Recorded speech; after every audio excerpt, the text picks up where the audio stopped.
Calm before the storm, everybody. Welcome in, Ben and Woods, 97.3 The Fan. Such a pleasure and honor to be here with you this morning. Of course, it is the day before the big day, opening day for your San Diego Padres. And, I mean, you know, everywhere else around baseball. We'll have a game tonight to watch, but it does count toward the standings. But, man, tomorrow here in our Fairburg is where it all gets started. It all gets started tomorrow. We'll be broadcasting live from Baja Ricks at 6 a.m. Be ready, be loud, be fun, be there. Got to have you there. All right. I'm Woodsy. That's Paul Reindl. He's the executive producer. Good morning, Paulie. Hey, how are you? Doing good. Benjamin Higgins, your friendly neighborhood sports anchor, joins us as well. Benjamin, how are you, Mr. Chairman? I'm good. I always feel a little nervous before the start of a season. Oh, yeah. Not knowing what's coming. Oh, yeah. I mean, it impacts our lives, all of us, Tier 1s, fans, so much. Yeah, your mood. A good season, we'll all be in a good mood all summer, excited about the playoffs. A bad season, we'll all feel kind of grumpy and stressed every single night. And you're like, when are they going to turn this around? It really affects the summer quite a bit. I wonder if it's my guess is, you know, we're in a bit of an echo chamber. You see the 10% on social media, you see the 10% in the chat, and then there's about 80% in the middle that are like, I mean, guys, you sound like you're out of your mind. The way that you talk about this team and how it affects your mood and everything else. Maybe that's it. And maybe it's more. Maybe it's 50% of fans. I mean, there's 50% of fans, not 50. There's 20% of our fan base that would not be happy, that won't be happy winning the World Series. There are people in the fan base that you cannot make happy, and I have stopped trying. I've stopped trying to appeal or, hey, let's think about this. Let's have an honest conversation about it. They're not going to be swayed. They want to piss. They want to moan. They want to complain. That's okay. That's the way that they're going to fan your ass off that way. Other fans are going to be, you know, more bright-eyed and bushy-tailed and wide-eyed optimism. That's fine, too. I'm going to try to stay somewhere in the middle because I can definitely go both ways. I really can. I can find myself on either side of that fence a lot of the time. So, but yeah, this is it, man. Baseball season's what we live for. And baseball season was what I lived for before I covered baseball on the radio. This is nothing new for me. This is how I felt every year forever. I've only been doing radio 15 years, only been covering the sport with you guys for 8 years. Tomorrow is when we started. Friday. Sorry, tomorrow's not Friday. Tomorrow's Thursday. 8 years on Friday when we started. But this sick, nauseous feeling, I felt this way every opening day eve my entire life. Are you nauseous because of your new haircut?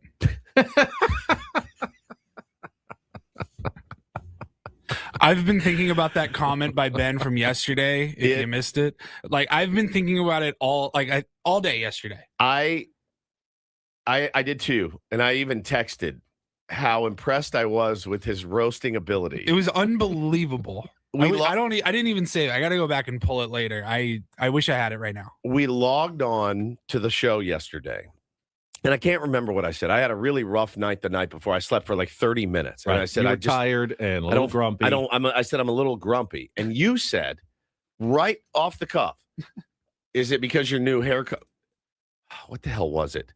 It's like, are you anxious because you're? Are you in a bad mood because you didn't like your new haircut? Because you don't like your new haircut. And no, you said it was meaner. You have a bad haircut. Because you got a bad haircut or something. And I went, what? I didn't even get a haircut. But I actually did get a haircut yesterday. I've already gotten one compliment in the chat. Thank you, Dub. I appreciate it. She said, haircut looks great, Woodsy. Yeah, I was happy with it. I liked it better yesterday. Oh, my God, you're such a douche. I don't think we're going to see 8 years. 48 hours. So close. To go. Now, it's, you know, you got to cut it short and then it grows. Of course. I don't. Like I'm now at the point I kind of got the Freddie Freeman and I didn't really want the Freddie Freeman, but it'll grow out in a couple days and it'll be fine. But I also don't want to go get a haircut every 3 weeks. So I'm like, yep, tight on the sides, short on top, like because I don't want to be That's back. a Ben move. I don't want to be back in there every 3 weeks. I get that. I don't like getting my haircut anymore. I used to, I don't anymore. I wish I could just let it grow. I can't. So yeah, I went and did that yesterday. It's a fresh cut. It's as fresh as I could get. But that was a really good roast by you, I thought. Are you mad because You have a crappy haircut? You got a crappy haircut? Well, actually, I didn't even get a haircut. It was really good. What happened? And then what did you do after your haircut, Mr. Woods? So yesterday, I had to go down. I told you guys in the open yesterday. Yesterday was delivery day, as it were. Had to leave a sample at our reproductive clinic. And I had to drive down. Is this a blood sample? Well, not a blood sample. No, is this a saliva sample? Nope. The other. So I had to go down yesterday and deliver it. And if all goes well, they will freeze it into like a little popsicle. And then they're going to use it to create an embryo, which will then be inserted into my wife. Now, when you say deliver it, you said in the past you've had samples under your arm as you were driving it quickly into the clinic. So is that what happened? So that was one time, and that was a long time ago. Yes. But I don't think that was for that. That was just a test to see if it was motile. Right. So, and a lot of people have done this. A lot of people have gone through this, which is why we talk about it. Like we talked about your colonoscopy. IVF, the process is a tough one. It's very difficult. It's very challenging. You have to find the light in it. And I found some light in it yesterday as I drove down. And I will say this. I thought about it a lot.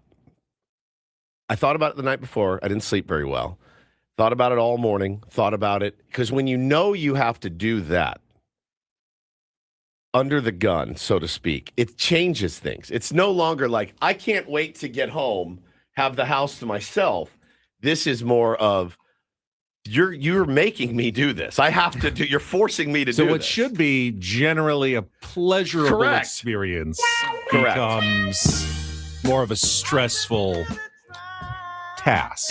Yes. It's like if you're at work and your wife texts you, when you get home, you're knocking out the drywall. You're like, now you think about it all day. You're like, I don't want to go do this. Like, I would do it for fun, but like, I don't want to go home and like actually have to do a chore. That's what was it's like going to one of your favorite restaurants, but it's for an important business meeting. So you can't really enjoy the restaurant the way you normally would. Right. You're not going to order your favorite thing because you want to get a salad to impress everyone else. So it's not the same experience. Sevens, I do not suffer from ED. This is they're testing my sperm and freezing my sperm. Okay. For potential later usage. Correct. So been through this before, not too long ago, right?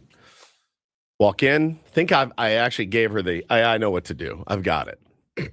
And she's like, oh, okay. So I filled out the little tiny label. Frequent flyer here. Yeah. Diamond Club member. So I filled out the little label, and first step. You're in the rewards club. First step on the piece of paper. Wet your hands and your genitals. So I said, okay. So I do that, and then there is a sponge that is soaked with soap. Soaked, and it's in a plastic thing. You unroll it, and it's wet and soaked. You're then to scrub your hands. Sterile sponge. Scrub your hands, and then you have to scrub your genitals again. So then you're standing in front of a sink, and it has like the gooseneck faucet thing. Oh yeah, but it detaches. Oh, so you're washing your hands, and then you have to get all of the soap. It's like a haircut. Haircut he thing. Can pull it all around and get every part of it wet. So then you have to wash your genitals in the sink as well. But you have to then get up over the sink and as you clean. So water was going everywhere. There's not that little there's no indentation indentation where you could like a haircut. Where your head goes in. There's no small little indentation. There should be like a, when you just put your hands under the dryer and there should be like a hole and you're just like, all right, now I'm ready to go.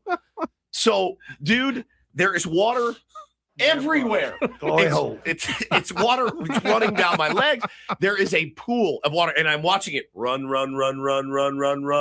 And I'm like, So I get clean. I Oh my God, grab the dude. towels. I get on my hands and knees. I'm cleaning up all the water. And this is before. So it's making it worse. The whole thing is just making it worse. So then I do that.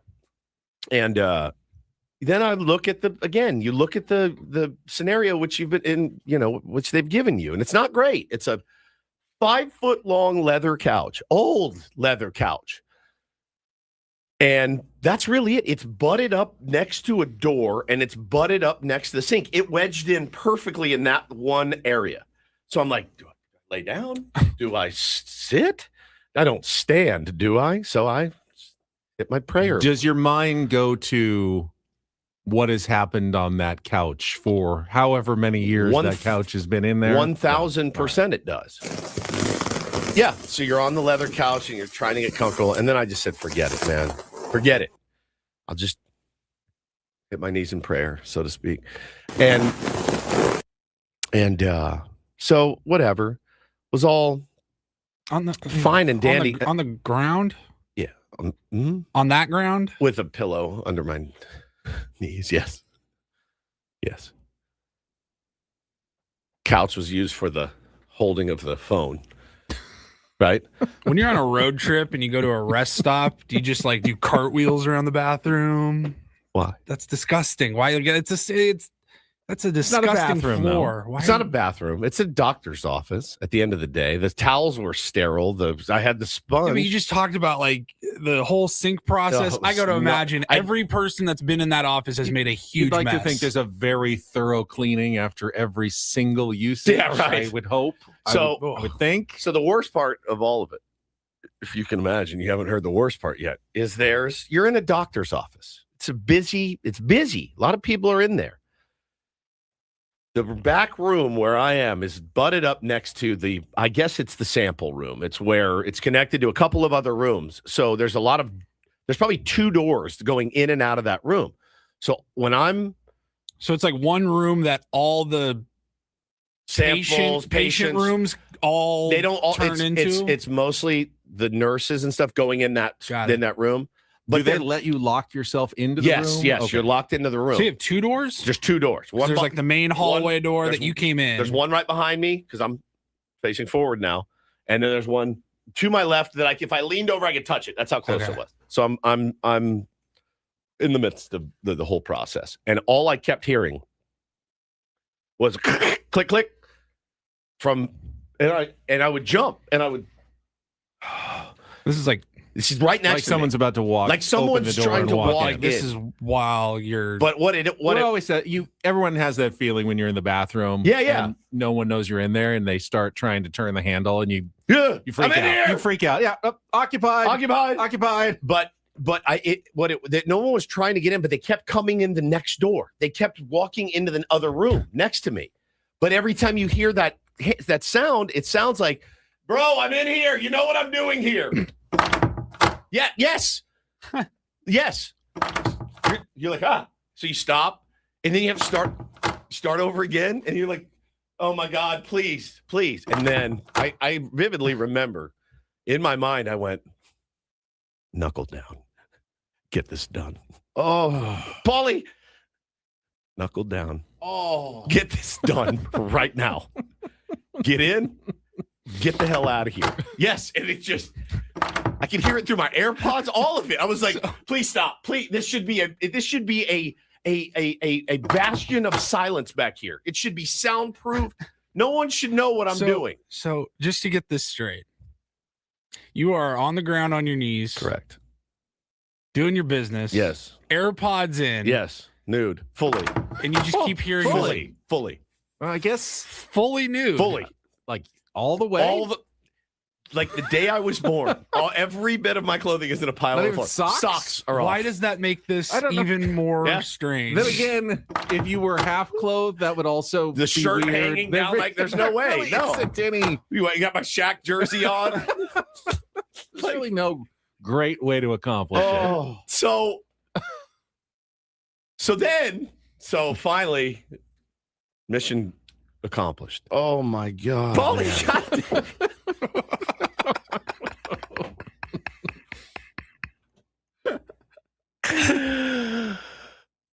So then I get the thing. I take it over to the window. Okay. I open the anonymous door depository window. Yep. I shut it like a bank. Yeah. Shut it, and I click the thing. It says, "Press up when you're ready." This wasn't one of those vacuum sealed ones that shoots up into the ceiling. A pneumatic tube. So there it goes. All right, it's ready. So the worst part is, remind you, I'm still fully new.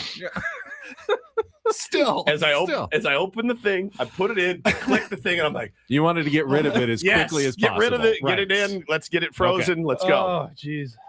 I turn around and I look at the counter, and the label is still on there. I forgot to affix the label to the thing, and I go, and I'm again, the light switch has been flipped and the door is shut. So they could be grabbing it at any moment. If the timing was right, she would have opened the door and it would have been me nude reaching for it. Oh my God. I need this back. I need him. Hang on. So I run up, I turn it off, and I open it slowly. I grab it, I put the label on it, and then I put it back in, and I get dressed, and I slink out of there in shame. I slink out. And so I was like, I got in the car, and it's just like, now I don't smoke anymore, but if I did, I probably would have lit up as soon as I left the office, like maybe even in the elevator on the ride down, just for like the I thought about, man, I would kill for a cigarette right now. Just in the car, the window down, no music, just thinking about everything. And it got done. It was, put your pants back on. It was not the best. And the truth of the matter is that you have the easy job in all of this. Yeah, no question. There's no question about it, man. No question whatsoever. The hard part for me is over at this point. So I wish my wife the very best. The very best. But it was interesting. It was really, really interesting. It was very I'd say so. Yeah, but the door clicks need to be addressed. Like if somebody's back there doing that, hey, let's give them 20 minutes. Let's not, or business has to go on. Business got to run, but I mean, you can hear it the whole time, and you just get startled, and you're like, oh no, because weird things happen. But that was my day yesterday. Wow, thank you. Yeah, that does. I have nothing on that. I went to USD and met their new basketball coach. Impressive guy, but it's very on brand for you as well. Nothing compared to your day. I got my taxes done. Okay. They did send me a survey, Eric. Actually, they texted me one. I have yet to fill it out. They're great. They're great people. They didn't do anything wrong. They're literally just living their lives, and they didn't do anything wrong. An upgrade of the facilities, but customer service was good. Customer service was great, and it was clean in there. It didn't. You don't feel, as far as you know, as far as I know. You don't feel like it wasn't clean after you left, with water all over the floor. I did have a practical question for both of you and the tier ones. Mm-hmm. Again, not a show that's going to kink shame you, but how was there ever, or is there ever still a place that's not your home that you would go to watch a film or a video and be like, oh, this looks good to me. I'll just do it right here. On what planet? Like, I get that you're not big on the shared experience. I get that the mood strikes and everything, but be like, I'm going to go down to that place. Cool jerk. I'm going to go down to that place, and I'm going to put a quarter in a machine or something, and I'm going to sit in this room, and I'm going to do it here instead of at my home or in a bathroom. So you would not have fared well in the old, like the Roman days, or like even the 70s, where they're like, you go to like a movie theater, and then you've heard the stories. It's like one guy over here, one guy over here. On what planet could you sit there and be like eating popcorn and be like, you know what? Yeah, this is good. The Pee Wee Herman. Yeah. This is the spot for me. Come crank your hall. It's the first thing I thought of is like, who goes out and does this in public? Maybe that's part of your bit, but definitely not part of mine. I wonder if their doors work. I don't think if you're in there and you're feeling loose, I think you're so disillusioned you don't hear anything going on around you. If you're doing that there, it's unbelievable. Well, just something that I thought about.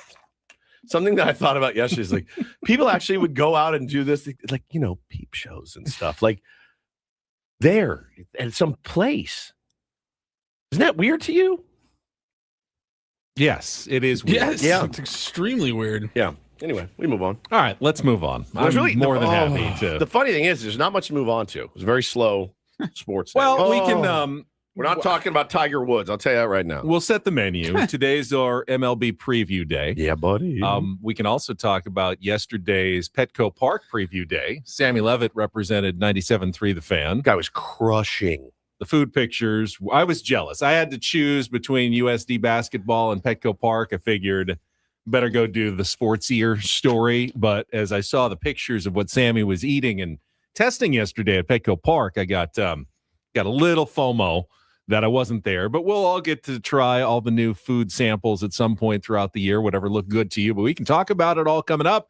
Set the menu. It is the Wednesday edition of Ben and Woods. I've got my eye on something out of Petco Park, food-wise. Do you? I have my eye on something as well. I wonder if it's the same. I doubt it. You have your eye on anything? I just saw one. I got my eye on something that I need to get inside. There was also one that I had zero interest in. Yeah, I had one of that. I had one of those as well. But we can talk about it. And today's the workout day. We're going to all head out to Petco Park, open clubhouse. Manager Craig Stammen, Padres, and the Tigers will be working out as well. They will be in San Diego ahead of tomorrow's season opener. So we will get you ready for baseball season. All coming up.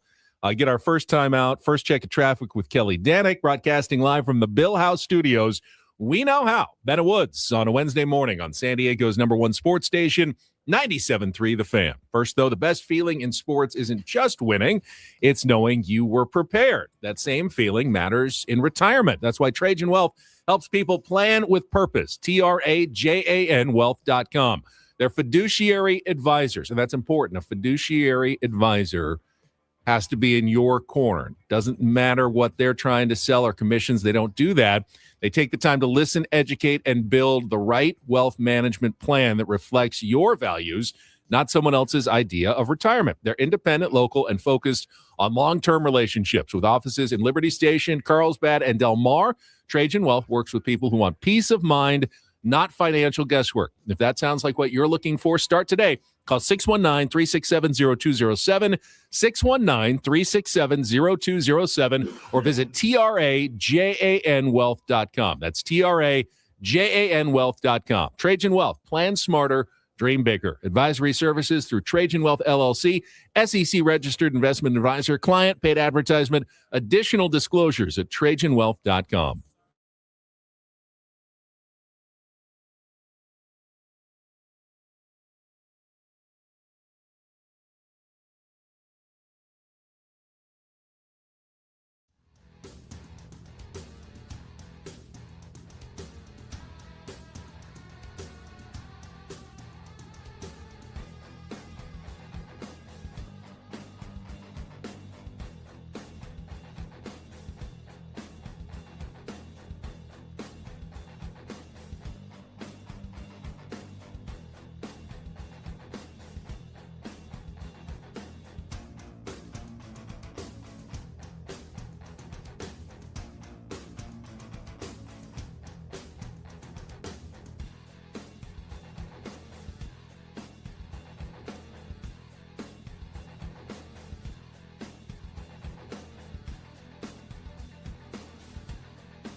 He just here. I'll show you a little. Just a little. Please don't. Just a little bit. What hurts on you? Nothing at all. A little bit. Not that now. So let's say whatever you're about to touch is the only thing. Let's say It's gonna hurt. Right? All right, yeah. Okay. Pretend your knee hurts. Pretend your knee. It's going to in a second. Right here.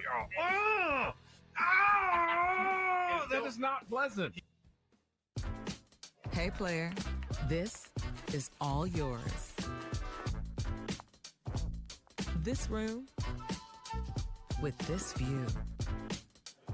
This speakeasy with this cocktail. Hey, could you make that too? The spa with this. Ah. And this pool on this roof. This is all for you. The all-new Hamul Casino Resort, now open.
I do want to say that the event I went to yesterday to introduce new USD basketball coach J.R. Blount, fun and festive event. The Toreros want to be players in college basketball. They're going to be investing in NIL. They're giving him free reign to build a program, and he was a very impressive guy. He's Iowa State's top assistant. Yep. They're in the Sweet 16, so he flew out just for yesterday. They had they gave the team a day off in between the round of 32 and the round of 16. They did all the film and everything on Monday. Flew out with his family, wife and 3 kids.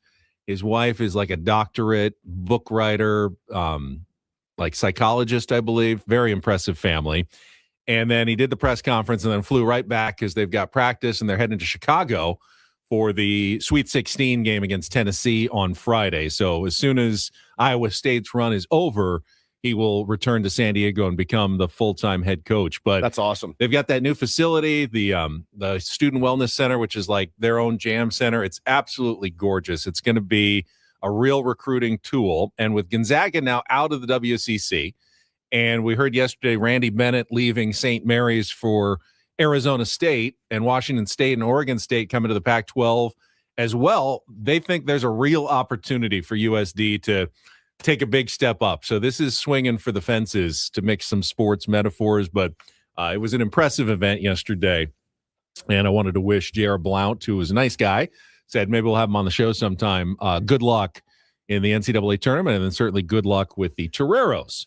That was going on, though, while at Petco Park, they were doing their kind of preview day for the media with all the new food options that they're going to be offering. And our Sammy Levitt was out there posting pictures and I guess trying all the food. And I must say I was very jealous. So what? I did not get the invite to that. You didn't get one? No. It was put out last week. Was it? Open, I think, for members of the media. Paulie, did you get an invite? I believe I did. Okay. I don't think they excluded me. I think I probably No, just missed the They email. do it. They send it every year. Did they send it to me but cut my name out of it and ask if somebody else wanted to do it?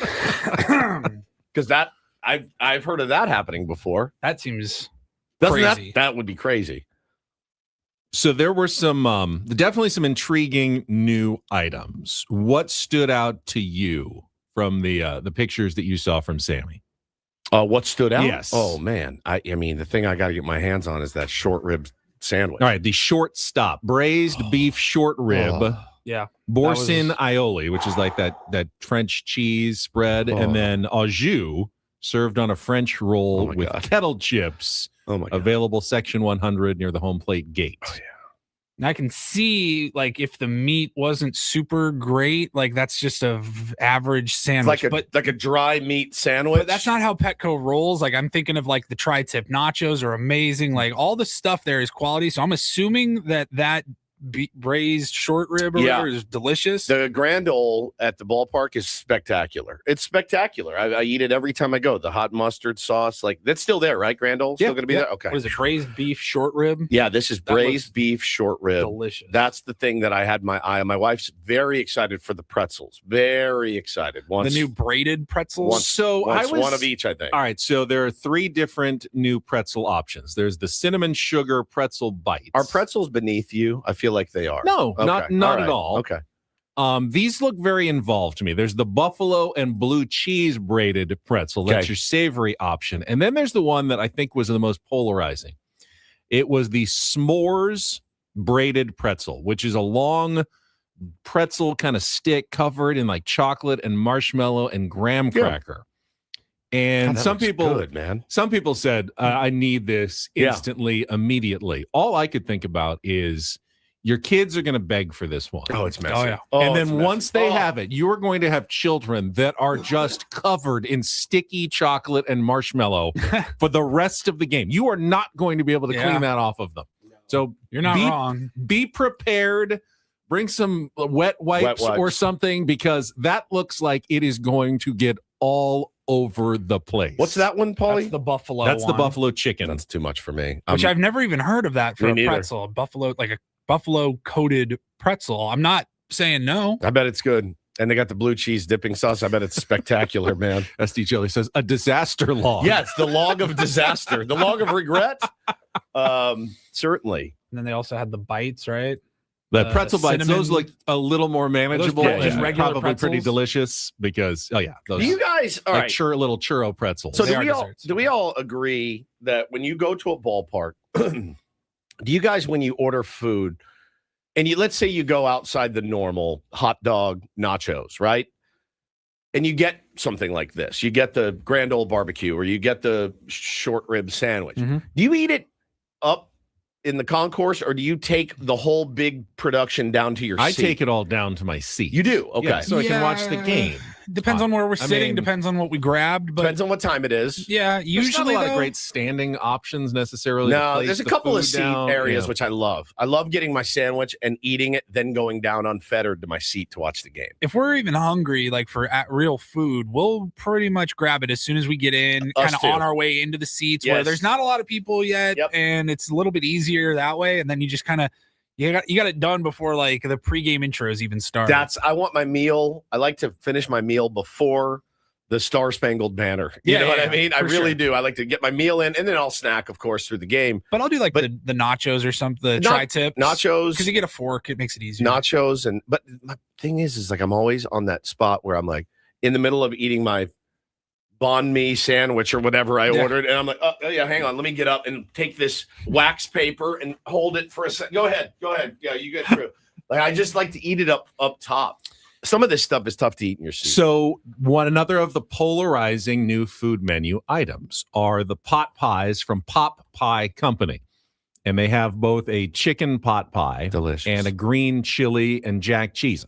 I have had both of those at Pop Pie. They're stupendously good. I bet. The question is it ballpark food? Well, a pot pie in summer. I think we're beyond those days. I used to piss and moan about this. I did. I used to be like, you don't need all this stuff at a ballpark. And now I'm like, you know what? I appreciate the options. I think it's cool. I think it gets more asses in the seats, and that ultimately helps our baseball team.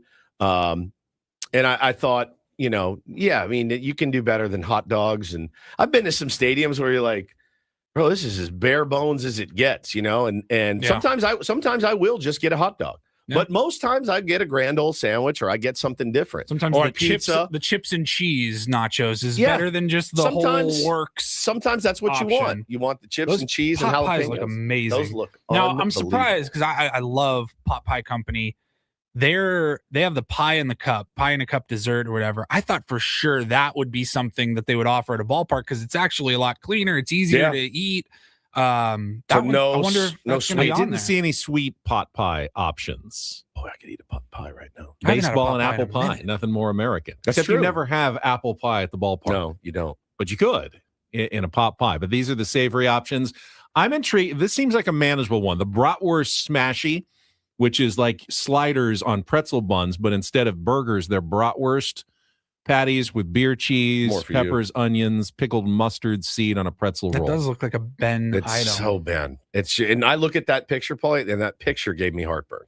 Just looking at it with the bratwurst, the mustard, the onions, the peppers. I mean, if I liked bratwurst, I would love it, but it gives me heartburn. So I think a clear winner, and Sammy said this was delicious when he tasted it, were the carnitas tater tots at Carnitas Snack Shack. Had my eye on those ones. Yep. Yeah, I get a fork. I used to live right by there. Town on those. I used to live by Carnitas Snack Shack, and my friends would come visit. And when I first moved to town, and you would eat there, and you're like, my heart's stopping. I went there a little too often. I did too. Yeah. I did too. When I lived down there, I was like, we got a problem. You got a problem. Yeah, your heart's going to explode. Just the carnitas tacos with the guacamole, and you just I get the carnitas sandwich. The whole sandwich, huge and covered with eggs and bacon and all kinds of stuff. Yeah. And you eat it, and you're like, I may die on the walk home. And then for me, you got a problem. This is a messy one, but I've always wanted to have this option at the ballpark. The new chili cheese dog, house-made short rib chili, new school American cheese, onion, and an all beef frank. Messy. This one looked like too much for me. I think I might enjoy this one. A chili cheese dog at the ballpark. Oh. And then there were a couple of outside the box. There's a new, and I see some people in the chat love it, curry rice and curry buns from the Curry House Coco Ichibanya, located in the Mercado area. There's, those buns stuffed with like curry. I don't think that's a Woods option. And some new sandwiches, a mortadella with stracciatella cheese, arugula, pistachio, a little gabagool, focaccia, and a caprese vegetarian option with the cheese, the tomato, and the basil pesto for people who love Italian sandwiches like I do at Gelati and Piccati. So some of the new food menu items at Petco Park introduced yesterday. Sammy got to go taste all of them? I believe. Well, I don't know if he ate every single thing, but he was there. Watching his figure. He took pictures of them. And I want to give Sammy some credit because someone tried to repurpose his pictures on another account. Sleeper MLB. Of that s'mores pretzel. And Sammy said, by the way, that's my picture. That's my picture. And you're using it without permission. So how would you like to pay me? Venmo, Zelle, Just send me a check because that's my picture. So don't steal my content, Sleeper MLB. I will say this. I love spicy Sammy. When Sammy gets spicy, because I love spring training Sammy, I love in-season Sammy, but I like spicy Sammy the most of all. I really, really do. When I'll see him on Twitter. Somebody will say something, and he'll be like, "I've never worn anything like that in my entire life." And he like, "Oh, you'd look good. This looks like a Sammy item." I wouldn't be caught dead in that, you stupid peasant. What do you think I am? Some kind of hillbilly? Do you think I'd wear that? You idiot. I love when he gets spicy, and he dropped the hammer. They still have it up. They just copped his whole picture, man. Sammy got 746 likes on that too. Wow. People have got Sammy's back. They do. All right, let's check traffic, and then we will set the menu for the rest of the Ben & Woods program on a Wednesday. It's our MLB preview day. Tell you what's coming up next year with Ben & Woods on San Diego's #1 sports station, 97.3 The Fan. From the 855 Get Ross Traffic Center. Injured? Demand justice. Demand Jurowitz. 855GetRoss.com. Here's Kelly Danick. This game day traffic report is brought to you by Crystal Geyser, Alpine Spring Water. Lots of good news on the roads right now, guys. We're not showing any delays out of the South Bay just yet. Coronado Bridge, just a little bunch up toward the Old Toll Plaza. Some minor brake light activity at a Santee, westbound 52. What makes Crystal Geyser Alpine Spring Water different? They always bottle their Alpine Spring Water less than 1.5 miles from the spring source, and all their bottles are made with 50% recycled plastic from their own recycling plants. Crystal Geyser, bottled at the spring source. I'm Kelly Danick with Ben & Woods, San Diego's #1 sports station, 97.3 The Fan. Don't forget, all guests on Ben & Woods appear on the SDCCU fan hotline. It's not big bank banking. It is better.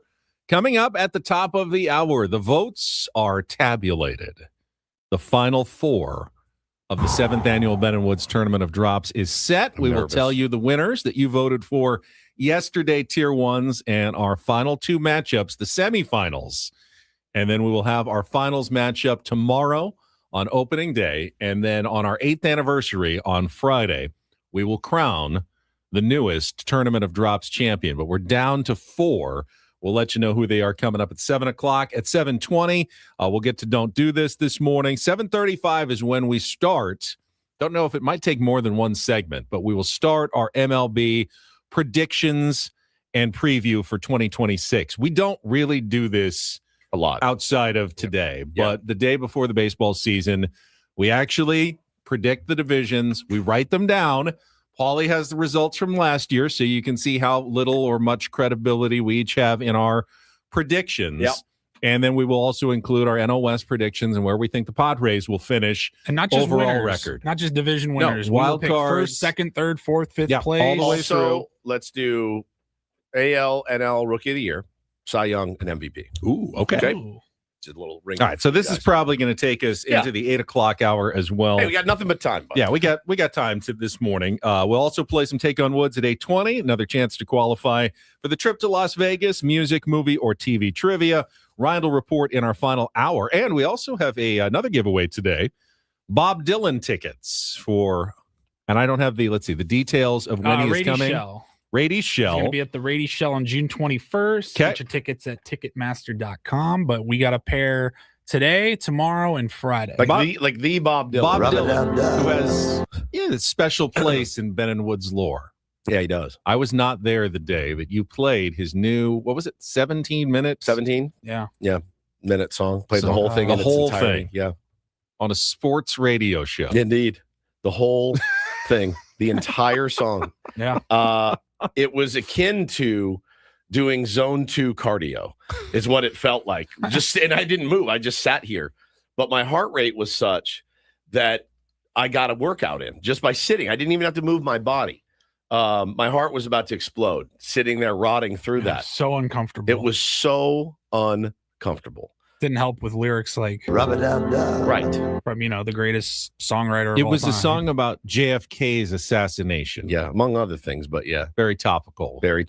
But he was just talking like 2020 this. or 2021, whenever And then it the was that he did it. president was there. Yeah, and we're then gonna he do- was on the ground. we're gonna do an because Andy- he was shot. We're gonna do an Andy Griffith segment next here on Ben and Woods. Rub-a-dub-dub. It's listen, Bob Dylan is a legend, right?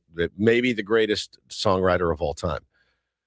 but it was not my favorite song of his. A little more topical again today after the movie with Timothée Chalamet came out last year.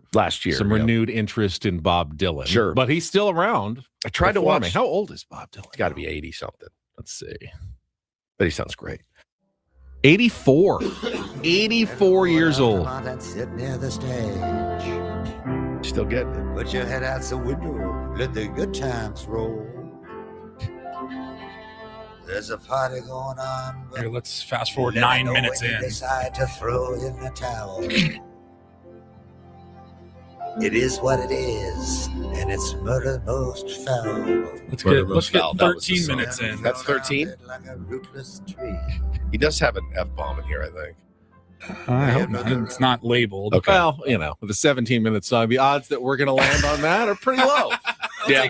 Take my chances. Yeah. Take my chances with that It's like one. winning Powerball. Like, oh, really? You picked the one moment in a 17-minute song where he dropped a... You know what? Music is filled with those people, at least for me, and I think for a lot of other people too, where you're like, yeah, man, hat, here's my hat. I will tip it to you, sir. You're a legend. You're an absolute legend. I don't know if I would ever get in my car and put Bob Dylan on the radio, ever.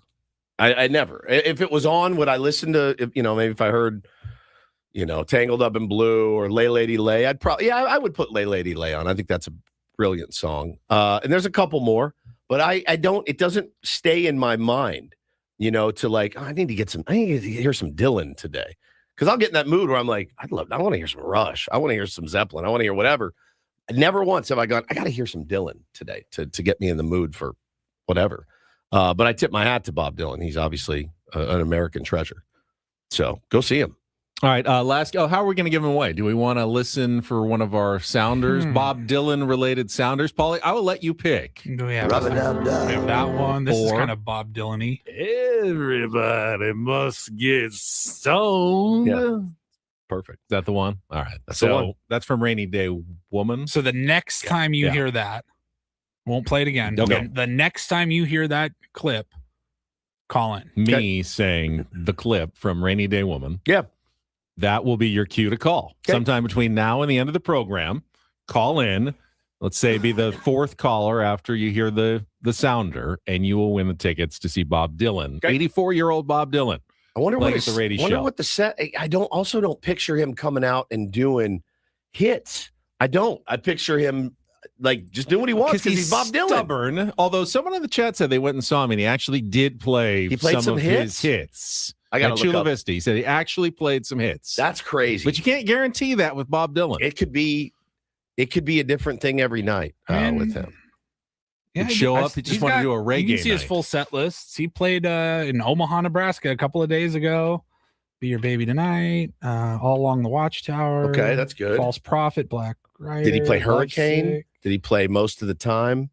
Did he play Lay Lady Every Grain of Lay? Sand, Soon After Midnight. Yeah, I never heard of half these songs. Yeah, none of those songs you just named. None of them. Okay. I haven't heard of half of these songs, and the ones I have heard of are way past their prime.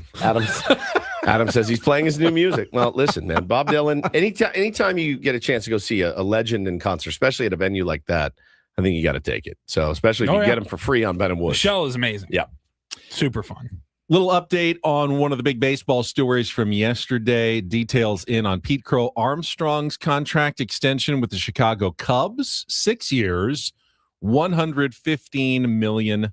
No club option. That means that Pete Crow Armstrong is going to have all of his arbitration years bought out, and then I think 1 year of free agency, which is why it seems like it's not that big of a deal in terms of like the kind of dollars that you've been seeing for other stars sign. But he's going to still get a giant opportunity to hit free agency before his age 31 season. Yep, that's good. I think the Cubs were smart, though. I think they both were. Yeah, I think this works out well for the Cubs. Listen, Ben, that number is different. That number's way different. If he continued on the torrid pace that he was on in the first half, he had a miserable second half.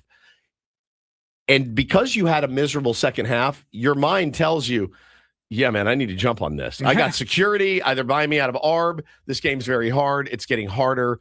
I showed how hard it was for me the second half. Yeah, I'll take that deal. How many years? 9 years? 6 Only years. I'm 6 sorry. years. 6 years. Well, how much? 115, which is why I think, when you go back and look at Jackson Merrill's contract extension. Yeah, that was the big which comp was 135, yesterday. but it was 9 years. 9 years. That's 3 really important years right there. Oh, that, that the Padres got with Jackson Merrill. That's such a good deal for them. So you've got to think that, the Padres were smart to get that done when they did. And we talked about this. I'm expecting a big season from Jackson Merrill. Me too. Big one. If he stays healthy, he's again one of the most dynamic players, certainly on our roster and in the game. I mean, he can do it all. He can do it with the glove. He can do it with the bat. He can do it with his legs. But there are a lot of good young players in baseball. We got news on another one. Kevin McGonigal going to open the season with the Detroit Tigers here at Petco Park. Was one of his prospect cards that he's got. We'll talk about a tournament of drops coming up next year on San Diego's number one sports station, 97.3 The Fan. Tony Gwynn Jr. here. I'm in the booth for the Padres all season long. So weekdays at 2 p.m., I'll sometimes pull the curtain back and give you a peek at what's going on from the inside. Only on 97.3 The Fan. Evans here to help you beat the Bulls with Westwood.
Had the fight off the urge to be jealous of these teams that are promoting their top prospects. And for you, it's only getting worse because of your baseball card obsession. This is the worst and the best. But the Padres, we went through those phases when Fernando Tatis Jr. earned his promotion out of spring training, when Jackson Merrill earned his spot out of spring training a couple of years ago.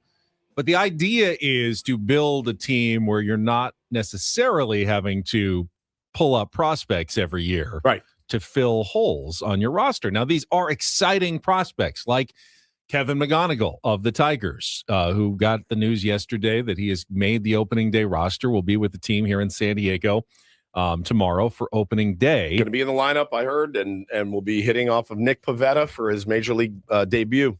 Don't walk over to him yet tomorrow and ask him to sign your baseball cards. That you don't need to. You already have. I already have a couple signed McGonagals. No big deal. So fine. Do you really have a one of one? Yeah. I saw you post that yesterday. Yeah. It's like a hologram. It's beautiful. It's a refractor signed. One of one. That sounds valuable. Yeah. I had it up on eBay and then I pulled it down last night. I'm gonna slab it and hold it. Because this kid, you don't know what it's graded at. I know, but I'm going to send it to get graded. But it is this kid reading about his hit tool. Like they're like, there's obviously no can't miss prospects, none. But this is as close as you're going to get. Him, Connor, those guys are the guys I went in on. They said, these guys have the game is slow for them. We'll see. We'll see how Nicky P handles that rookie on tomorrow. Who's the guy from New York, Carson? How do you say his last name? Benj. Carson Benj. I saw his little call up video yesterday with his skipper letting him know the news. He looks like he's good, but it looks baseball is in a very healthy spot, you guys. Very healthy. Guys coming up. Leo would have been the next one for us, where we would have been in here talking about, is he ready? Is he ready now? Does he play second and Jake slides over to first? Gavin DHs. You don't need to get Nick Castellanos because you got Leah Dallas DeVries. That ship has sailed. He's with the Athletics now, so he will get his time as well, Benny. But the game of baseball is it's ripe with talent. I mean, there's young studs coming up. It's really a cool thing. We'll do our predictions coming up a little bit later, but as you said, you wanted to include awards predictions: MVP, Cy Young, Rookie of the Year. That's always the toughest one. That's really tough because you may have a guy who's not even starting with his team right now, but comes up in May, and has a great season, like a Connor Griffin, who's not going to open the season with the Pirates, but could still end up being the National League Rookie of the Year. Absolutely. You also have guys who have already had a little time in the big leagues last year. I tend to think that helps a lot, like a Nolan McLean, who got a chance to get a big, important taste of the big leagues last year, and in the WBC. He qualifies as a rookie this year. He may win. I think that makes him a really dangerous candidate to win Rookie of the Year. He's already gone through some of the adjustment phase. He's pitched in big games in front of big crowds in WBC. Yep. I'm kind of leaning in that direction. That's a really good pick. That's a really, really good pick. And there's a few of those guys, man, out there. So Bubba Chandler's another one for Pittsburgh, who's a stud, man. Throws 97, 98. Man, that rotation there in Pittsburgh. Look, and Pittsburgh fans, if we have any listening at all, you have an exciting team this year. I still don't blame you if you don't go out and watch them because of how bad your owner has been. I cannot for the life of me sit in here and blame you for not showing up to line Bob Nutting's pockets. I just can't. Even though you've got Bubba Chandler, you got Paul Skeens, you got who else they got? They got they got O'Hearn on their team, they got Ozuna, who's got some pop. They've got Brandon Lau, who's got some pop at second. Like, they have an exciting team. As I said, they dabbled in the higher priced free agents. They settled for the guys that made it look like they're spending to win, but aren't really. They're pretty good. They're not really stretching themselves in terms of cost on those guys. They're not stretching themselves, but the pieces that they added were good. Sure. Like, Brandon Lau's a great player. Good fallback options is what they ended up with. Yeah. Is that enough, though, to take the Pirates from where they've been to a playoff team? I don't think they were just fallback options away. They'll be better. No doubt about it. They will be better. They may be above 500. I just don't know if they are a playoff team yet. Be cool if they were, man. In that division, It's gonna be tough. maybe. Cubs are going to win that division. Yeah. I'll give you a spoiler alert. NL Central, Cubs are going to win that division. Sure, but I'm saying they can compete for a playoff spot in that division. They could. Depends on how far back the Brewers slide. Right. And that, I think, is one of the biggest questions as well. They're going to slide back. They had an incredible season last year, but Yeah, they won 105 games or something. losing Freddie Peralta, Yeah, we say this every year, though. But yeah, we do. That's the say it every thing. year. We always expect them to slide back, and then they don't. Yep. Will it happen this year? Eventually it does. That's, I think, one of the big questions in the National League. Because if they're not a playoff team, that does open the door. Is it the Padres? Is it the Pirates? Is it the Giants or the Diamondbacks that can jump through that door? The Mets, Phillies, and Braves all think that they've got a claim on a playoff spot as well in the National League. That would only leave one wild card spot. Last year, the Braves had a bad season. That opened the door. Padres, Brewers both got in. But if the Braves have a good season, And the Mets missed the playoffs. the Mets, They were expected that's true. to be That there. opened the door for the Reds to get in. Yeah. I keep forgetting the Reds got in as well last year. I doubt that only one NL East team is going to make it again. me too. That was a shock when only one team made it. You have to assume at least two NL East teams are going to get in. Definitely. So we'll go through all of our baseball predictions coming up later this hour. Right now, though, it is time to reveal the results of your voting, the Elite Eight Oh, boy. of our 7th annual Ben & Woods Tournament of Drops. Why'd you say, oh boy? You nervous? Boy. Yeah, I'm nervous. Woodsy had three I had 3. teams in the Elite Eight as he chases his elusive Tournament of Drops win. But we'll get through the results of the Elite Eight here. We're going to start with one of our number 1 seeds, a Woodsy drop. Come crank your hog. This is the Just did that. explicit regional final. Yes. We got right to the regional finals. Yeah, very chalky in this tournament. So we had a 1 versus a 2. That was your 1 seed going up against. Gobbler's Knob. And with just about 73% of the vote, the tier 1s have decided. Moving on to the final 4. Come crank Yes. your hog. A Woodsy drop. All right, you're Woods in. is clearly still alive for his first Tournament of Drops title, advancing into the final 4. Down in the excuse me region, Let me put up the bracket really quick for our listeners. Watch it on YouTube. we had a number 1 versus number 3 matchup, I believe. Yes, in the explicit. It was Yes. a 1 versus a 3. We'll start with our number 1 seed. I don't have a sister. And that was going up against, this was a Ben versus Woodsy matchup. We have our 3 seed. Excuse me. That's the lowest seed remaining. Okay. Or the highest seed. I don't know how you. Lowest. Lowest, I would say. the 3 seed. And this one, not super close with 68.8%. We could round that up to 69%. Moving on to the final 4 is. I don't have a sister. Wow. So we got a Led Ben by a versus Woods. strong endorsement from my sister on that drop. Your actual Yes. sister. Her favorite drop of all time. Yeah, it's a great one. I don't have a sister. Because I will never. I don't have a sister. I Never- will never never live it not be reminded of that. No, one. nor should nor you. should you be. Every Christmas. It's like me saying, I don't have kids. I don't have a sister. I Every don't have kids. Thanksgiving, I don't even have a wife. family Yeah. gathering. It's crazy. Like what? The best. They're family. Never is gonna, family. never gonna live that one down. Robot forgets. It's not you're like, oh, I've only got 3 cousins. Oh wait, no, I No, I do got have- 6 I got cousins. 5. I Yeah. forgot. Yeah, Yeah. that's right. That's your There's- sister, dude. I don't have a sister. You do. I don't have a sister. You do. You do. monster. All right, we'll go over Up to the extension region. extension, and this was, I believe, look. Yeah, 1-2 this was our- matchup. This is a 1-2 matchup. This was our tightest race. So we had our number 1 seed, You guys are the voice of San Diego. Oh, from Manny one Machado. Manny Machado, and that was going up against a 2 seed, Woodsy, one of your other teams. And it was this one. yes, I am the throat goat. Oh, me against Manning. You against Manny. And with Never winning. 52.6% of the vote, Throat goat. tier 1s have selected. You guys are the voice of San Diego. All right. You can't be mad at You that. can't be mad at that. No, if that wins, I'll be very You happy. guys are the voice of San Diego. Thank you. It's always a dilemma because sometimes I want my drops to win and sometimes I want my drops to lose. Oh, you mean you didn't want Adolf Hitler I did not want cruising through Adolf Hitler going all the way. Adolf Hitler was eliminated in the Sweet 16, which I was kind of glad to see. But there are other drops you don't mind advancing on. You kind of wanted Throat Goat to win, didn't you? Yes. Didn't you? Always. but it lost to Manny. That sucks. All right, yes, I am the throat goat. Finally, the regional final in the exclamation region in the bottom right-hand quarter of the bracket. And again, a number 1-2 matchup. Yep. We'll start with our number 1 seed. He's the guy that I pegged. It's not even taken out of context. That's just what he you said. It's not edited or No. anything. That's just what you said. Not smashed together, nothing. And then that is going up against one Mark Mudcat Grant, the 2 seed in the region. It's so long and big, Donnie.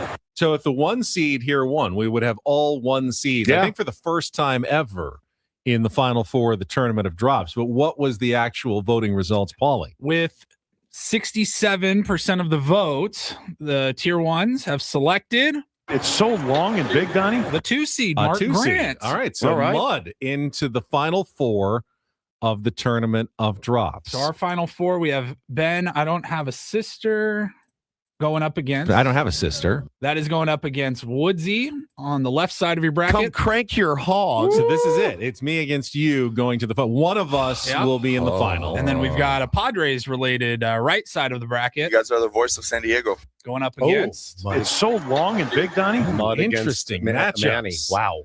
Interesting matchups. I have no idea. I usually have a thought as to how the tier 1s are going to vote. I certainly am surprised from time to time.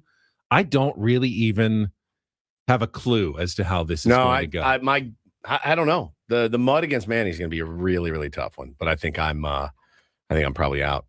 Polls are up. No, you're against me. I know, but I Yeah. think I'm probably out. Oh, against You're probably going to win that one. Really? I Yeah. think I thought Crank Your Hog was the overall number 1 seed in Maybe the tournament. come crank your hog. So I just think it can go either way. I don't have a sister. Oh man, those are 2. I mean, any one of these really tough 4, drops. I think would be a worthy Yeah, champion. finally. I think because there's been a couple that You have guys slipped are the through. voice of San Diego. Yeah, I'll take it.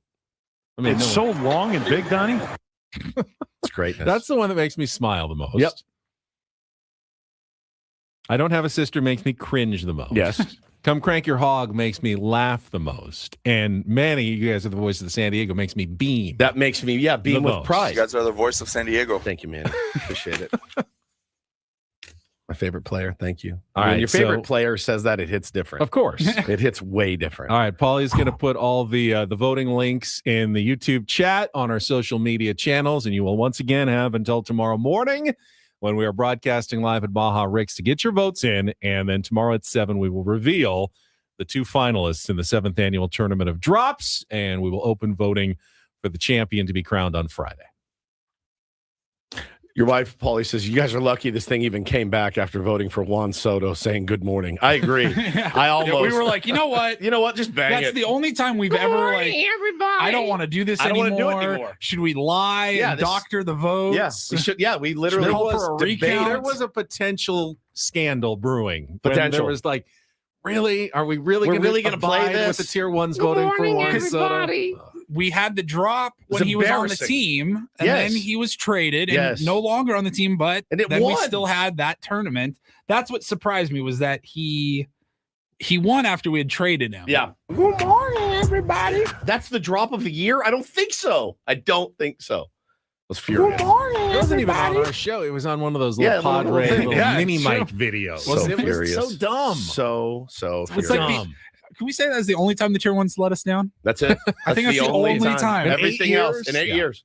That's the only time. And they let us when know. more than 50% of our audience voted against signing Manny Machado, That's- like early on, I like don't even 6 months into the I show. don't even know if they were tier 1s yet. Though. Yeah, we You may know? not have had tier 1s. 33% of the hosts voted against it as well, That's if I true. remember correctly. That's true. Still less I than was 50. wrong. I was wrong. I was totally wrong. That's exactly right. Glad that Manny's here and saying that we're You the guys voice are of the voice of San Thank Diego. you, Manny. Thank you, Manny. Appreciate you. Sorry I buddy. didn't believe in you when you were coming off a miserable month with the Dodgers.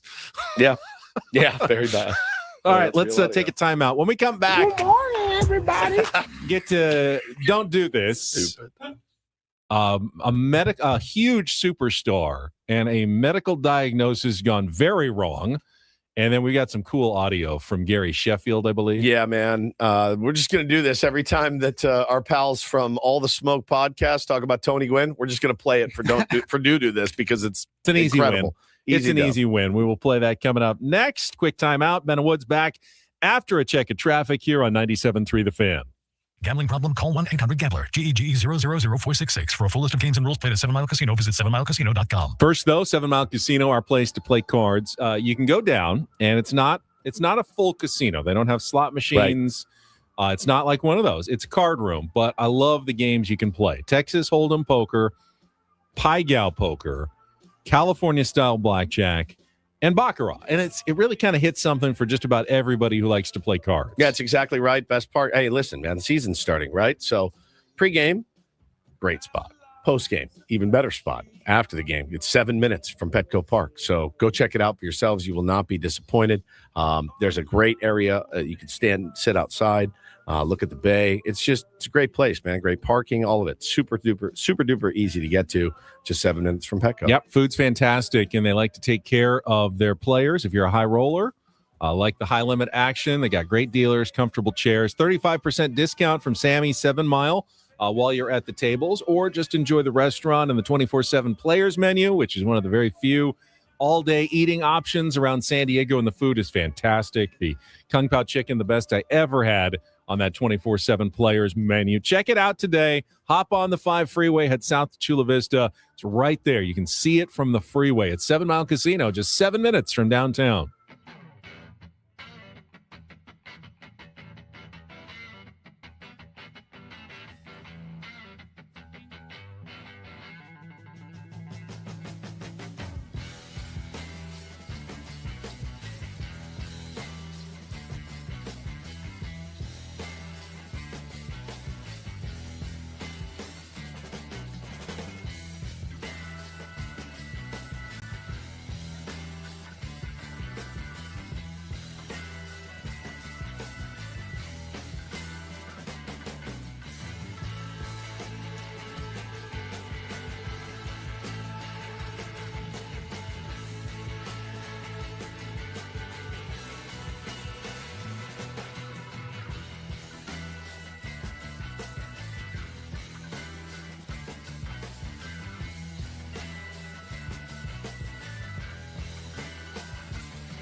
Hey player, this is all yours.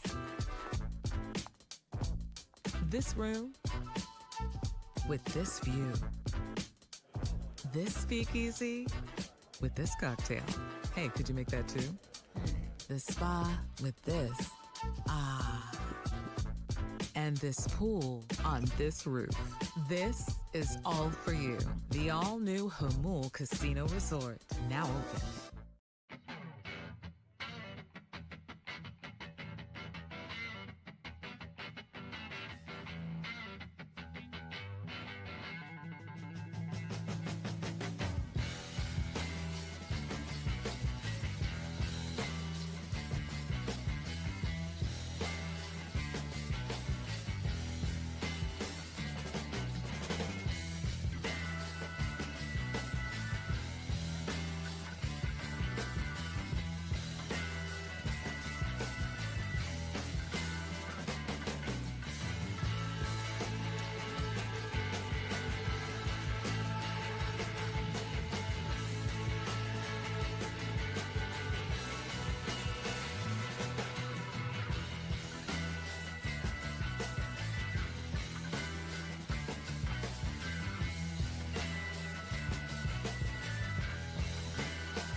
Ben and Woods broadcasting live from the Bill House Studios. We know how. It is time for Don't Do This on a Wednesday morning. And I was scratching my head at this one, Woods. English or European soccer story. Kylian Mbappe, one of the biggest names in international soccer. I've heard plays of him. for Real Madrid and has been bothered by a leg issue for a while. And they were having trouble figuring it out. And this story is crazy. So apparently, he suffered the injury way back in December 7th, and they were trying to figure out what was going on. So they sent him to get an MRI. The MRI came back clean. So they said, "Woo, you're fine. You can keep playing. Out of the woods. If you can manage the discomfort, just keep playing." So he played in 3 more games, and it just kept getting worse and worse, and they couldn't figure out what was going on. And then finally they figured out that when they sent him for the MRI, they did the MRI on the wrong leg. I believe the injury was on the left leg, and they did the MRI on the right leg. So the right leg looked clear, and no one noticed the problem. And then finally they did the MRI on the correct leg, and it showed a partial posterior knee ligament tear. Oh, my God. Sorry, our bad. Now, I've had an MRI done on my knee. You go into the tube. Yeah, you go into Your the whole little body, tube. though, right? Your whole. I don't know what imaging they're looking for on the other side. Well, because if he would walk in and say, if it was like and that's all MRIs, you have to get in the full tube. They do your whole. I think so. I don't know. That's some real fumbling. But they usually have some sort of target or wrap or something. Yes, like a target. I thought. Did he not say anything? Did they not ask him? Confirm putting all this- 3 times before? They're putting the wrap or the lead, the big heavy thing over his right knee, and he's like, just so you know, it is my left knee that's hurting, not my right. I mean, I know when I went in for my colonoscopy, the only thing that they really do there, they asked me 3 times, "What procedure are you here for?" Colonoscopy. Right. Do they not go, "Killian, what are we here to look at?" And it's like, my left leg. My left knee, leg. Yeah, my left knee. Even if he says my knee is bothering Which me. knee is it? Somebody had to have told a doctor, hey, he hurt his left knee. Apparently, use the lead in MRIs. Apparently, I don't know. No lead sheet. That's X-ray. That's an X-ray. Yeah. But apparently, the medical team for Real Madrid has pretty much all been sacked. That's what they use in Europe for fired. So they got sacked for. And he played 3 games. Gross incompetence. You said he 3 played 3 games after the matches MRI. Going, hey, you're fine, leg. dude. You're just imagining your injury. I mean, yeah. Now you're talking about career-ending injuries because you're playing on a hurt leg, and I think that qualifies for getting fired. Yeah, I'd agree with that. And let's do some do this. This is lovely. DD mega doo-doo. We played you the quote last week from All the Smoke podcast with Matt Barnes and who's the other one? Steven Jackson, right? Steven Jackson? Mm-hmm. Yeah. And they had Gary Sheffield on. And we played you the clip last week, Eric Davis talking about how Tony Gwynn stole his batting title. Tony Gwynn, I think, is going to be a real popular topic of conversation on this show because I love this. Gary Sheffield talked about when he got to San Diego. Listen to this. First day I got there, grabbed me by my shirt, come with me. Went in the cage. So now he was showing me a drill. He was on the left side, on his right hip. And he was showing me how he can get to that ball right off his right hip. And then he put it on my hip. I couldn't do it. Really? I couldn't do it. You were too fast through the zone earlier. Yes. Okay. And then he was showing me the technique to that. He said, every time you hit off the tee, I want you to visualize the pitcher's forehead and draw it right down the line to the tee. And when I started doing that, my visual got tight.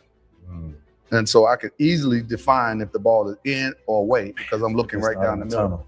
But my direction of hitting is right center. Okay. So all my alignments in place. Now with the different arm angles, and I focus on your forehead, now that strike zone is smaller for me. And then that's what I used to hit down the tunnel. And what happens in that as well, 98 becomes 93. It really slows down. That way 100 becomes 95. Slows down. Here's the craziest thing about that year. I want you to look up how many times that me and Tony Gwynn came to the plate, and I will tell you off the top of my head, almost 1,200 times. Guess how many times we struck out? Tony Gwynn struck out 17 times. I struck out 35 times. Good. Combined teammates with 1,200 plate appearances. Right. That'll never be done ever again. Dude, I could True listen. story. I could That's listen really to good. him That's talk really good. all day about hitting. And I've played the game a long time. I've loved the game a long time. Never once have I heard the cue of look at a pitcher's forehead. I've always heard hit it off the pitcher's forehead, but don't use that as your cue. I've heard, sometimes you stare at the second baseman, just avert your eyes for a minute, look for the release point. Tony Gwynn was big in talking about release points, but Gary, he looked at Gary Sheffield and his violent swing, and he said, look at the dude's forehead, shrink your zone, and start pounding balls. And that's what he did. I just could listen to it all day long. He is now on my list of people I'd like to meet at some point, Gary Sheffield. I'd love to talk to him. Always was a huge fan. I think probably the most imitated batting stance of all time by far. Probably my favorite short-term Padre of all time.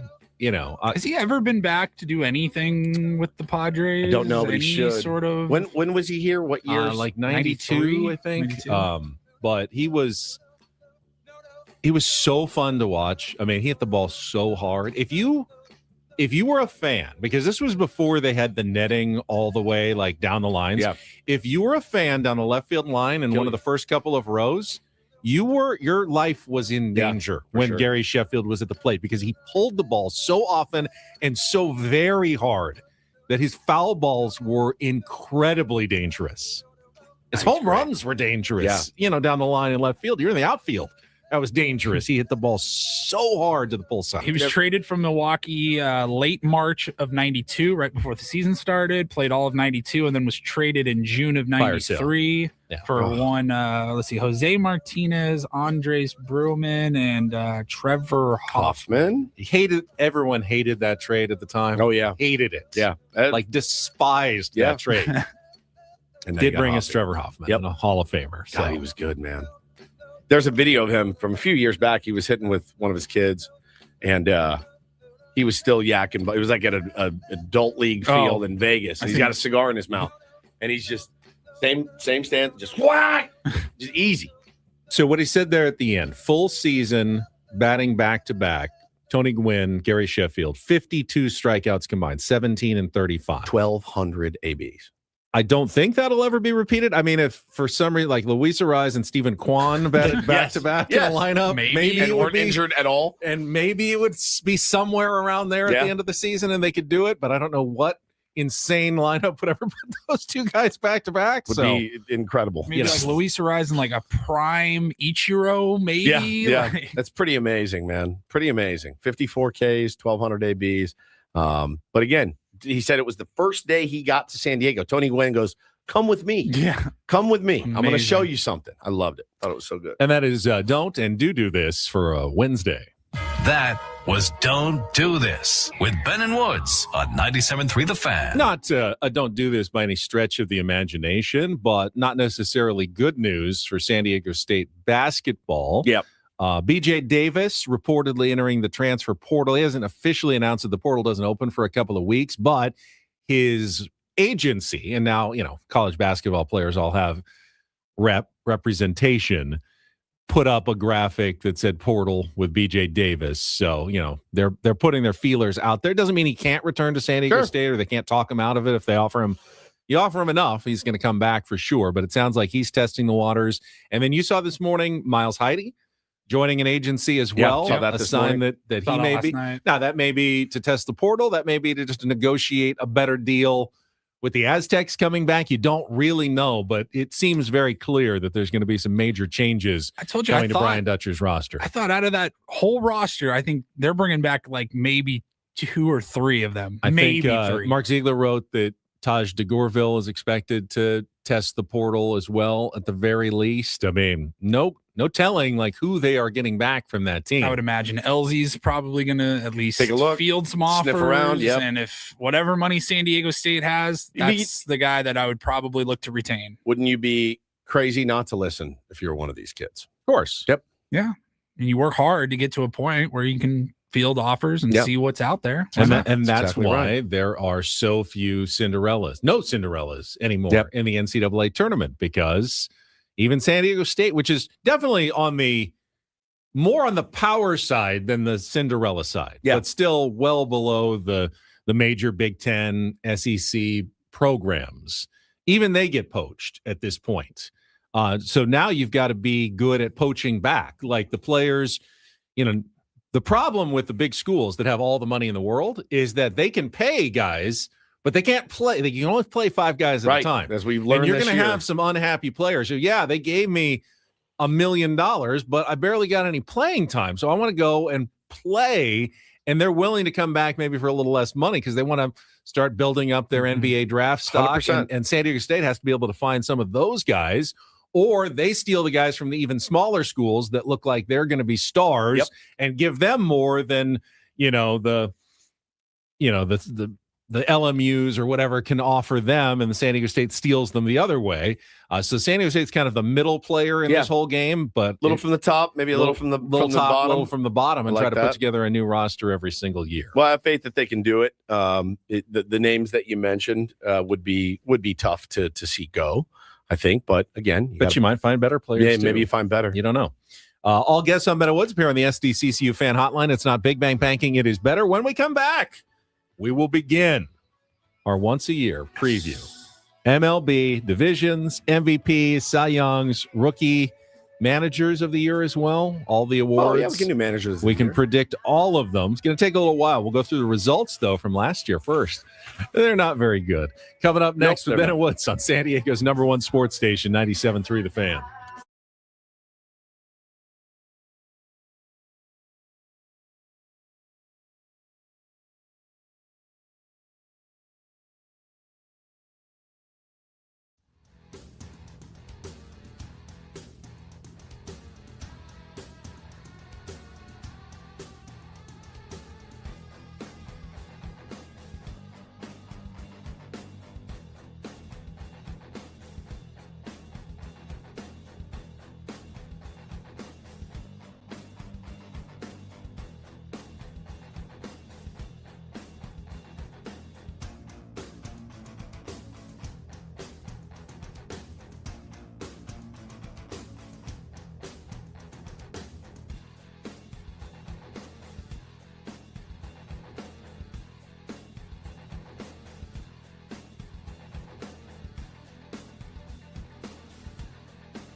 He just here. I'll show you a little. Just a little. Please don't. Just a little bit. What hurts on you? Nothing at all. A little bit. Not that now. So let's say whatever you're about to touch is the only thing. Let's say it's gonna hurt. Right? All right, yeah. Okay. Pretend your knee hurts. Pretend your knee. It's going to in a second. Right here.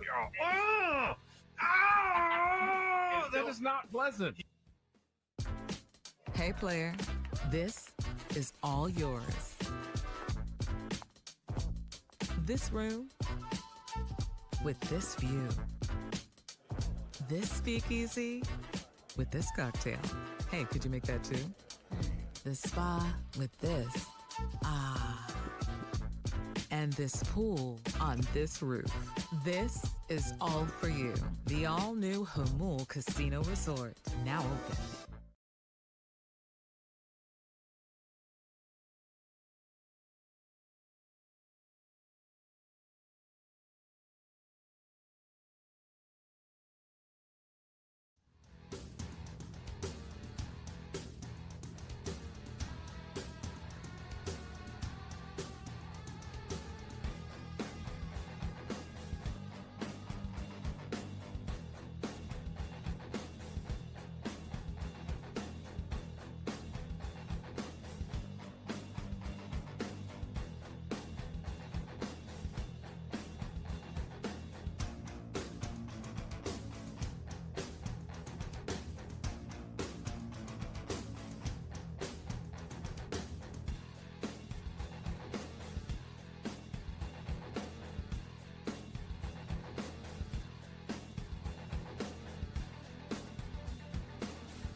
Is back. Opening night is live on Netflix tonight.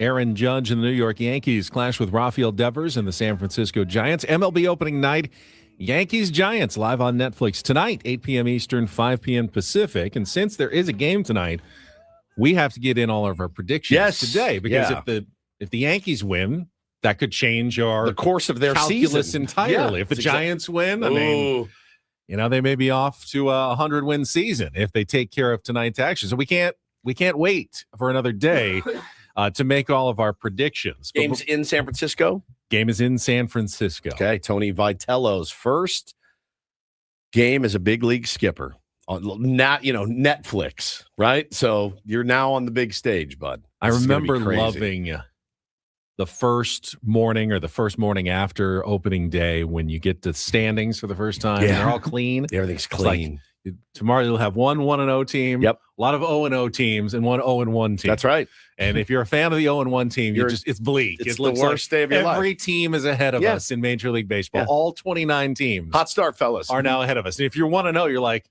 we are the kings of the world. I told you guys. Told you everything was going to work out. It's the best. It's so stupid because there's 161 more of them. Totally it's just insane. stupid. But before we do our new predictions, we should go through our old predictions.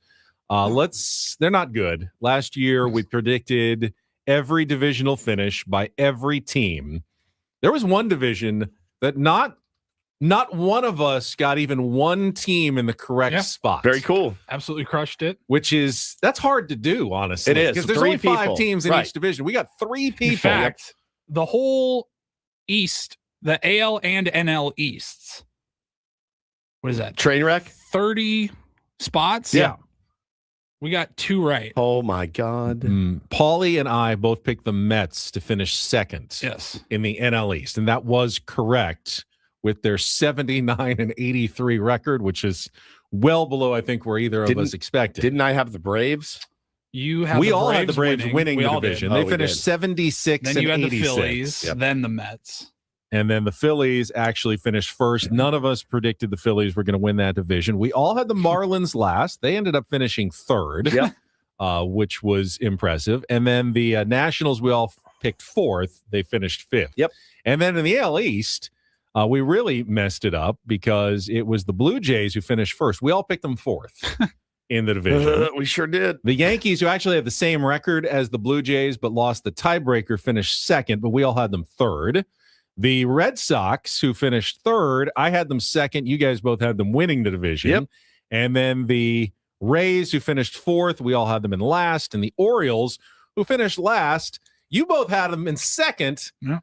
I had them in first. I had them winning the American League, and I had them winning the World Series. By far, my worst prediction. I picked a last place team to win the World Series last year. I mean, I picked a really bad team to win the World Series in the Braves, and Paulie picked a bad team in the Red Sox to win the World Series. Holy cow. We did a little bit better in our Central predictions, not a ton, but in the AL Central, it ended up being the Cleveland Guardians who won. We were all wrong on that. Yep. I had them in fourth. You had them in fourth. Paulie Woods had them in third. Now, they were kind of in the middle of the pack most of the year and then went on that late run to pass the Detroit Tigers, who I had winning the division. Woods had winning the division. Paulie had him in second, which actually ended up being right thanks to the late charge by the Guardians and a late collapse. Knew that was coming. By the Tigers.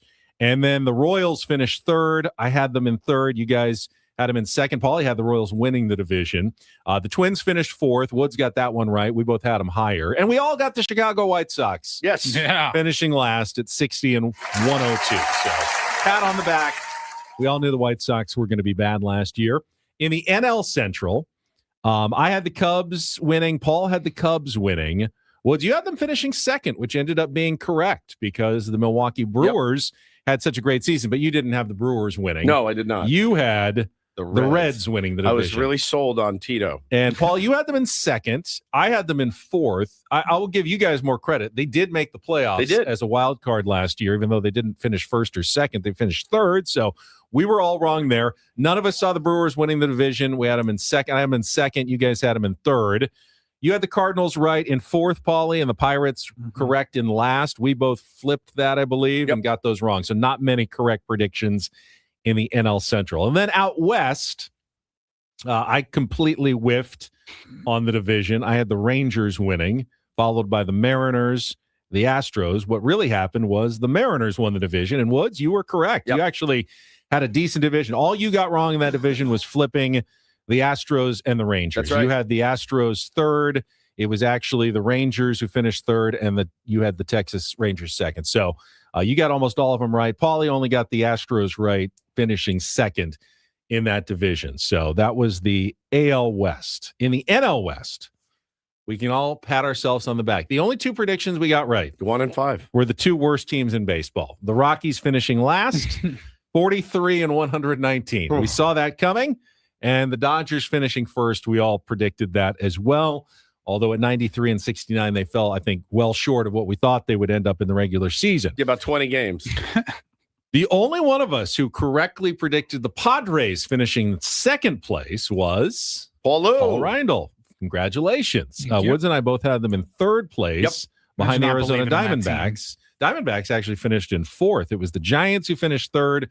We all had them in fourth. So about half right in that division. But overall, our winner in terms of the most accurate predictions with 9 out of 30. It's not great, but Paulie, congratulations. Excellent work. Thank you were very the much. 2025 predictions winner for the regular season. It doesn't feel good to be a champion, yeah. Yeah, it does. Yeah, it does. I'm not going to lie. Our Padres predictions, Paulie, you had the Padres going 87 and 75. Fell a little bit short. Woods, you had them at 84 and 78, but I know you just kind of are. I like to temper my expectations. You like to protect yourself. It's just the mental warfare I play with myself. I had the Padres going 90 and 72, which is what they actually finished. So I was exactly right. That's incredible. On the Padres record last Well season. done. Thank you. Nostradamus. Thank you very much. But then again, in the playoffs, I told you I had the Orioles winning the AL. Yep. You had the Red Sox winning the AL. They did not make the playoffs. Nope. Paulie had the Red Sox winning the AL. They did not make the playoffs. And then Woods, you had the Braves winning the NL and the World Series. Sure did.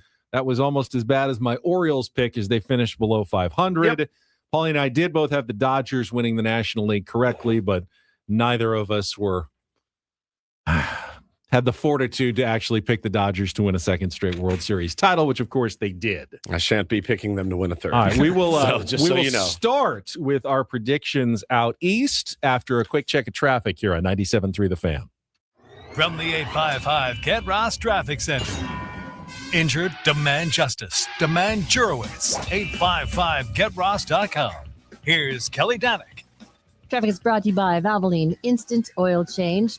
Crash has cleared on westbound King Freeway at the northbound 5 connector ramp. Now, northbound side of the 15 near the 8. Crash involving a car and a motorcycle. This one is being moved into the center divide. Accident north 805 before the 52. That's over to the right shoulder. Now in the Hillcrest area, southbound 163, right around University. We are getting reports of a brush or encampment fire over to the right shoulder. South 5 coastline, right before Poinsettia, there is a collision involving 2 or 3 vehicles blocking the fast lane. Watch out for people walking around. San Diego drivers, keep moving with Valvoline Instant Oil Change. Their expert technicians help keep your vehicle and everyone in it safe and road ready. Stay in your car, no appointment needed. Save at SoCalOilChange.com. Valvoline Instant Oil Change, a 15-minute drive-through oil change. I'm Kelly Danick with Ben and Wood, San Diego's #1 sports station, 97.3 The Fan. All right, thank you for the correction. The Red Sox did make the playoffs. They just lost in the wild card round to the Yankees last year, but they did get in. All right, let's start. This is going to take us into the next hour, obviously, but let's start with our 2026 MLB divisional predictions. And why don't we begin out east? And we'll start in the American League, guys, which I think the AL East is one of the toughest, most obviously, it usually is one of the toughest, most competitive divisions. But with the Orioles, going heavily in on free agency, Pete Alonso added a bunch of pitching. Taylor Ward. You've got the defending AL champion Toronto Blue Jays, who were, so close to their World Series title. They added a bunch. 1 inch away from a World Series title. And then you've got the Yankees and Red Sox both returning really good teams. This one is one of the toughest ones to predict. It's brutal. I've switched it 3 times already. It's just bananas. You want to start? All right, I will get started. And when you make predictions like this, I think you have to at least come up with some sort of theory. And for me, I think it's sometimes difficult for teams that make deep runs in the playoffs and come up short after all that extra baseball to muster up that same intensity for another 162-game regular season. So I think the Toronto Blue Jays, as impressed as I am, I think they take a bit of a step back. So I'm going to pick the New York Yankees to win the AL East this year. They did tie with the Red Sox or with the Blue Jays last year. Mm-hmm. I'll take the Red Sox in second. I will take the Orioles up to third. Man, you and Blue the Jays Orioles, falling to fourth, and then the Tampa Bay Rays in fifth. Yeah, I think my theory is that it took a lot out of them in that World Series run, and I think they overpaid for Dylan Cease. I mean, I know everyone's so excited about Dylan Cease. He did not lift the Padres really to much in his 2 years, and I don't know why everyone thinks that he's going to be the difference maker for the Toronto Blue Jays this year. I just don't see it. So I don't think they'll be bad. I think they'll have a winning record. They'll compete for a wild card spot, but ultimately I think they take a step back, and I'm going to drop them down to fourth. And I know that's a pretty bold prediction. I actually go the other way, where you get that close and you can see it, and you know that you're capable of it. I think they'll be tired, but I think everybody's tired then. So I think I got Toronto winning that division. I got the Yankees behind them, and I don't know why I had Boston there because of the pitching that they added, and I just flip-flopped it at the last second. I put the Yankees in second and the Red Sox in third. Got Baltimore fourth. I think they're going to be much improved, but again, in that division, it's going to be brutal. I got Tampa Bay finishing fifth. I have the exact same as me, as Wood. Toronto, New York, Boston, Baltimore. I will be on the island a little bit with my my Toronto Blue Jays knocked down a little bit. All right, in the NL East. Last year, of course, it was the Phillies. This is another tough one. I think the Mets are the wild card here because they made so many changes, and I could see that working out and paying off for them, or I can see it, being a bit of a struggle to, gel with so many new pieces on their roster. I think, though, the Phillies are going to be very motivated. One last time. A lot of people are doubting the Phillies. Yeah, lots. Even their own GM doubting Bryce Harper. I think, and they lost Ranger Suarez, but ultimately, I think there's one last good run in the Phillies, and I think they are going to win the NL East again. And then I think the Mets are going to finish second. Braves third, Marlins fourth, Nationals fifth. Exact same thing as I had. Really? The exact same thing for the exact same reasons. I think What did you say? Phillies, Mets, Braves. Phillies, Mets, Braves, Marlins, Nats. Yeah. The Marlins are actually going to take a bit of a step back after finishing third last year. You think? I do. Okay. Well, you know, they traded some pieces too. They did. Edward Cabrera, big trade. I think they're going to run out of gas in the second half of the season. I just don't know that I'm sold on the New York Mets, man. I just don't know that I am. I'm taking them to win the division. All right, the Mets. I think. And I don't think there's any chance they miss. It's not a bad pick if it works out. If David Stearns is as smart as everyone says that he is, they could take a huge step forward. New pieces, new chemistry. Fix everything that was wrong. But I just don't know. Sometimes it takes time. Yep. But you got the Mets winning? I've got the Mets winning. Then I go Phillies, Braves, Marlins, Nationals. Everyone was so poised for the Braves to bounce back after their 76 and 86 season, but they've been hit by so many pitching injuries already. I thought about having them second. Yeah. I want to believe in them to have a bounce back season, but then their injury concerns are They could definitely be a wild card contender, but I think that they're just a contender right now, along with teams like the Padres. The Brewers and the Diamondbacks, they're not a shoe-in the way everyone thought they were going to be last year. So that's our AL and NL East predictions coming up in hour number 3. We will shift over to the NL Central and our AL West, NL West, and Padres predictions, then get into some of the individual honors as well. Stay tuned. More Ben and Woods coming up on San Diego's #1 sports station, 97.3 The Fan.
Baseball, baseball, baseball, my friends. It is back starting tonight, actually. Very excited. We are halfway home here on this Wednesday.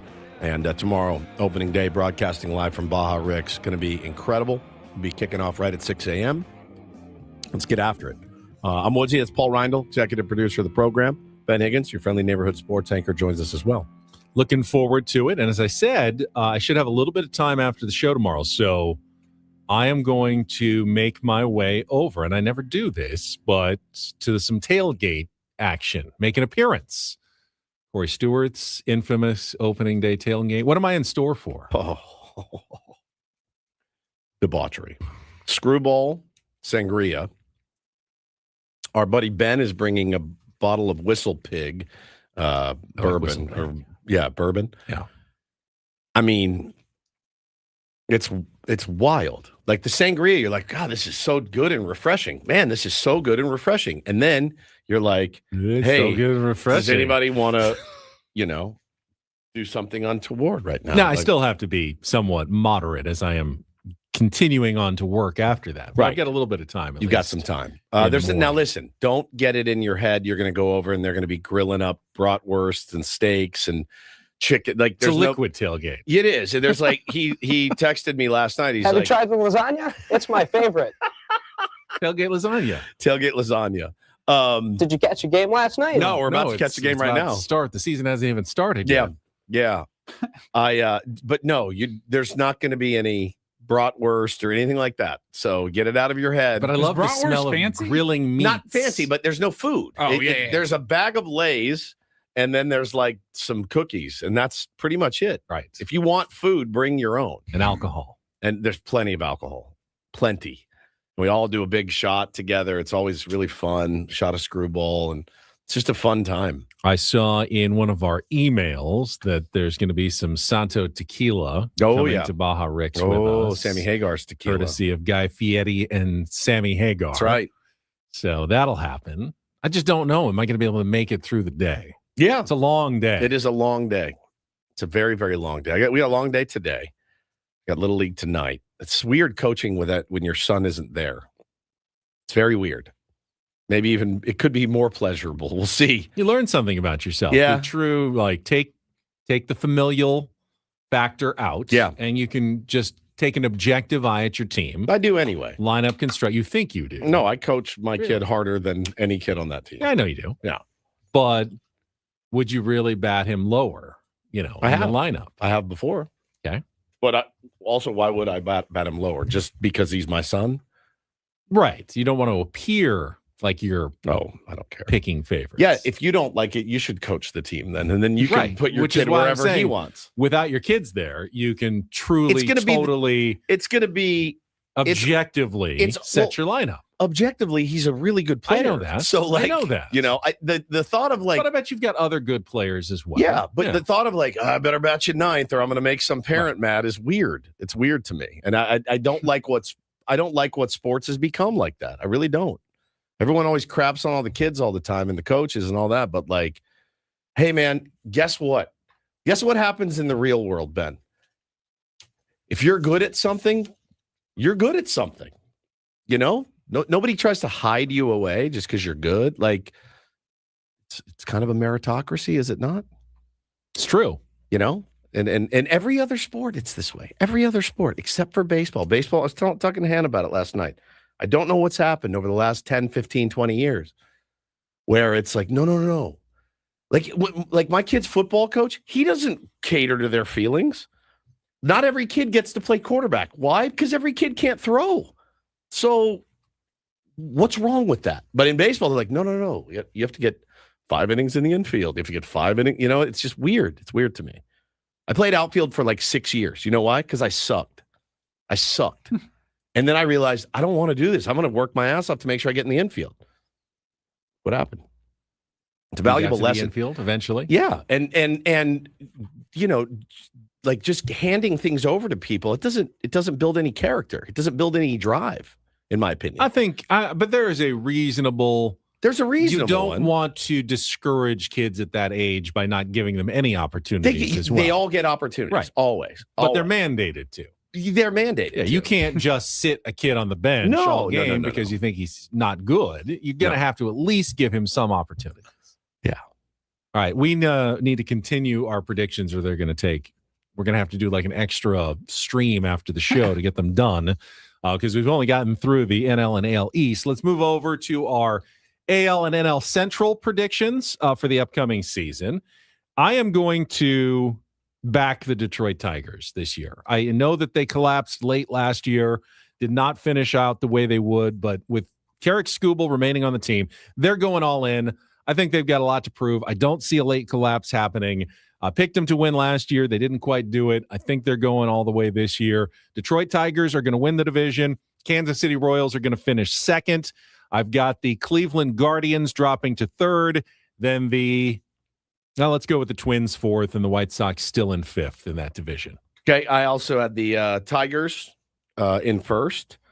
I've got the Royals second, Guardians third, White Sox fourth, and the Twins I thought last. about flipping the White Sox and Twins as well. I did. The White Sox, they've done a couple of things. The Twins seem down. The White Sox seem up a little bit. The question is up enough to pass, from 60 wins. They're 10 wins short of the Twins last year. Maybe. Not a bad again, call. You were Royals 1, We're Tigers both. 2. We're all Tigers, Royals, Guardians. Tigers, and Royals, then, Guards, Sox, Twins. And I went Twin Sox. Gotcha. And then, Paulie, what are you? I am flipping it. I am Royals 1. Okay. Tigers 2. I'm going to take the Guardians 3. I'm going to take the Twins 4 and the White Sox 5. All right. Then over in the NL Central, the Brewers won last year. I don't have any doubt that they're taking a bit of a step back. The question is how much. Cubs have outspent that entire division, added Alex Bregman in the offseason. I think the Cubs are the team to beat. I have them finishing in first place. And then I will go with the Pittsburgh Pirates finishing in second. Wavelength today. And then the Brewers in third, Reds in fourth, and the Cardinals in fifth. Crazy. Go ahead. I had Cubs, Pirates, Brewers, Reds, Cards. Okay. You had Cubs, Pirates, Brewers. Yep. Reds, Cards. Okay. I am Cubs, Pirates, Reds, Brewers, Cards. You're thinking the Brewers drop even further from first to fourth. All right. Well, I don't know. Pat Murphy's going to probably stick it up for all of us again because he always does that. Why is he going to do that? Because we doubted him, and we keep doubting the Brewers. I mean, they lose until more they players. win something. I'm going to keep doubting them. Well, they won the division with 97 games. How'd that last work year. out? We're not picking the playoffs yet. We're picking the division, and they did win the division last year. I am. Somebody just said in the chat, falling into the Pirate spell. I'm all the way. I'm taking the Kool-Aid 100%. Bubba and Paul Skeens. Connor's going to get called up in June because they had a surprisingly decent start. They're not passing the Cubs. Braxton, Ashcraft, and all my guys, man. I'm a closet Pirates fan. All right, a lot of agreement in the NL Central. And then over to the West. The West is the best. Except for the Angels. I know they're finishing last. I'm pretty sure they're finishing last. Who's finishing first, though? I'll take the Seattle Mariners to finish first. So wait, they're not tired, but the Blue Jays are? Well, Mariners Blue Jays didn't get to the six World more Series. games. They had Six seven more. more games. 7 more games. 7 more games. That's true. I'll take the Mariners. The Mariners have such good pitching. They have such good pitching. God bless Gilbert and Wu and they have Josh Naylor all season. Hardly know her. I will take the Texas Rangers and our friend Skip Schumacher to finish second. The A's will be third. The Astros will drop to fourth, and the Angels will be fifth. Skip would be mad at me, but I actually have M's, A's. I bought into the A's. I bought in the A's. I couldn't buy into both the Pirates and the A's in the same season. Well, it's hard because of where they play. It is too. It's like you could have good pitching, but you also pitch in a minor league ballpark. So I really believe in their core. Their core is nasty good. Ball's going to fly. Sacramento, and it's 100. So they're going to hit. They're going to hit again. Was one of the only teams predicted to have 3 guys over 30 plus home runs was the Athletics. But man, I mean, the Rangers can pitch. Will they find enough offense? That was the problem last year, and I think that's going to be the problem this year. You got rid of Marcus Semien. You brought in Brandon Nimmo. But again, I mean, or will they be able to hit enough? I actually had the Rangers in third. I had the Astros fourth and the Angels. No Skip Schumacher magic, though. I think I think they could hang around. If they make the playoffs, he will win another Manager of the Year award. Correct. He'll just start racking them up on his trophy shelf at home. Just one every other year. Yeah. Yep. So I had M's, A's, Texas, Astros, Angels. And then sweep. I got the Mariners. I've got the Rangers in second. All right. I was very close to picking the A's third. I just don't. I'm going to just stick with the Astros for the consistency. Go Astros 3, A's 4, Angels 5. Cool. All right. And then finally, to the NL West. I know people would love bold and exciting predictions. I just don't see anything changing from last year. Last year it was Dodgers, Padres, Giants, Diamondbacks, Rockies. I think this year it's going to be Dodgers, Padres, Giants, Diamondbacks, Rockies. Exact same finish as last year. Yeah, I have the exact same thing. I have Dodgers, Padres, Diamondbacks, Giants. I think the Diamondbacks Rockies. move up, even though they've lost, I'm not Naylor, buying Suarez. the Giants. I'm not buying the reason I'm not buying either of those teams, actually. The reason I listened yesterday to Gwynn and Chris, and they had a guy on from the Arizona Republic or something, and he was talking about the Diamondbacks, and he was like, yeah, I mean, if healthy, 100%. Their whole staff is banged up. Mm-hmm. They got a bunch of question marks in the rotation, as do we. But they still have Ketel Marte. They got Perdomo and Corbin Carroll, but he's got back, but he's got the hamate. That could affect him, for at least a few months of the season. Yeah, I'm buying against Tony Vitello, I think, more than I'm buying into the Diamondbacks. I don't want to not like that guy, but it's just I weird. really want to not like this guy. He's fair. A lunatic. He is I know that if the Padres made this decision, he'd be fired for some major issue and by June. So he'll probably win the World Series in San Francisco. Yeah, but I just don't see it. I don't understand what's going on. For me, there. it's the Giants bullpen, and I mean, they're just it's awful. And by the way, so is the Diamondbacks bullpen. It's not good either. Not one left-hander in it, by the way. So I have. Did you do yours already? Yeah. Same. Yeah. We all the same. I will be annoyed at some point when Luis Ariz is on a hot streak and there's glowing pieces about what a difference maker Luis Ariz is in San Francisco. Kylie says, and the guy yesterday on Gwynn and Chris said the same thing. Burns. AJ Puck will be back, but these guys are coming back in a while. You could get off to a terrible start. We always see the Diamondbacks hit a stride and go on some ridiculous hot streak seemingly every year. But, again, I mean, we've seen, Joe Musgrove's back, but is he? Right. Are these guys back? Yeah, are they back? They're supposed to be coming back, but it doesn't always work out the way that you I guess think. another radio show in another part of the country doing their MLB predictions gets to the Padres and they got Musgrove coming back, right? If they're not following it, they're like, actually, there's a bigger question mark than you might have thought. 100%. All right, so final Padres record. We all have them in second place again, correct? Yes. All right, so we need to pick an exact record. Okay. I think because of the uncertainty with Joe Musgrove and the starting pitching, I'm going to drop it down a little bit from the 90 wins the last couple of years. I'm going to go with 87 and 75 for the Padres. Okay. Second place finish. I had them at 88 and 74. Ooh, you've gone up one. Now they do have a full season of that lineup with Ramon Laureano, adding Castellanos and Andujar.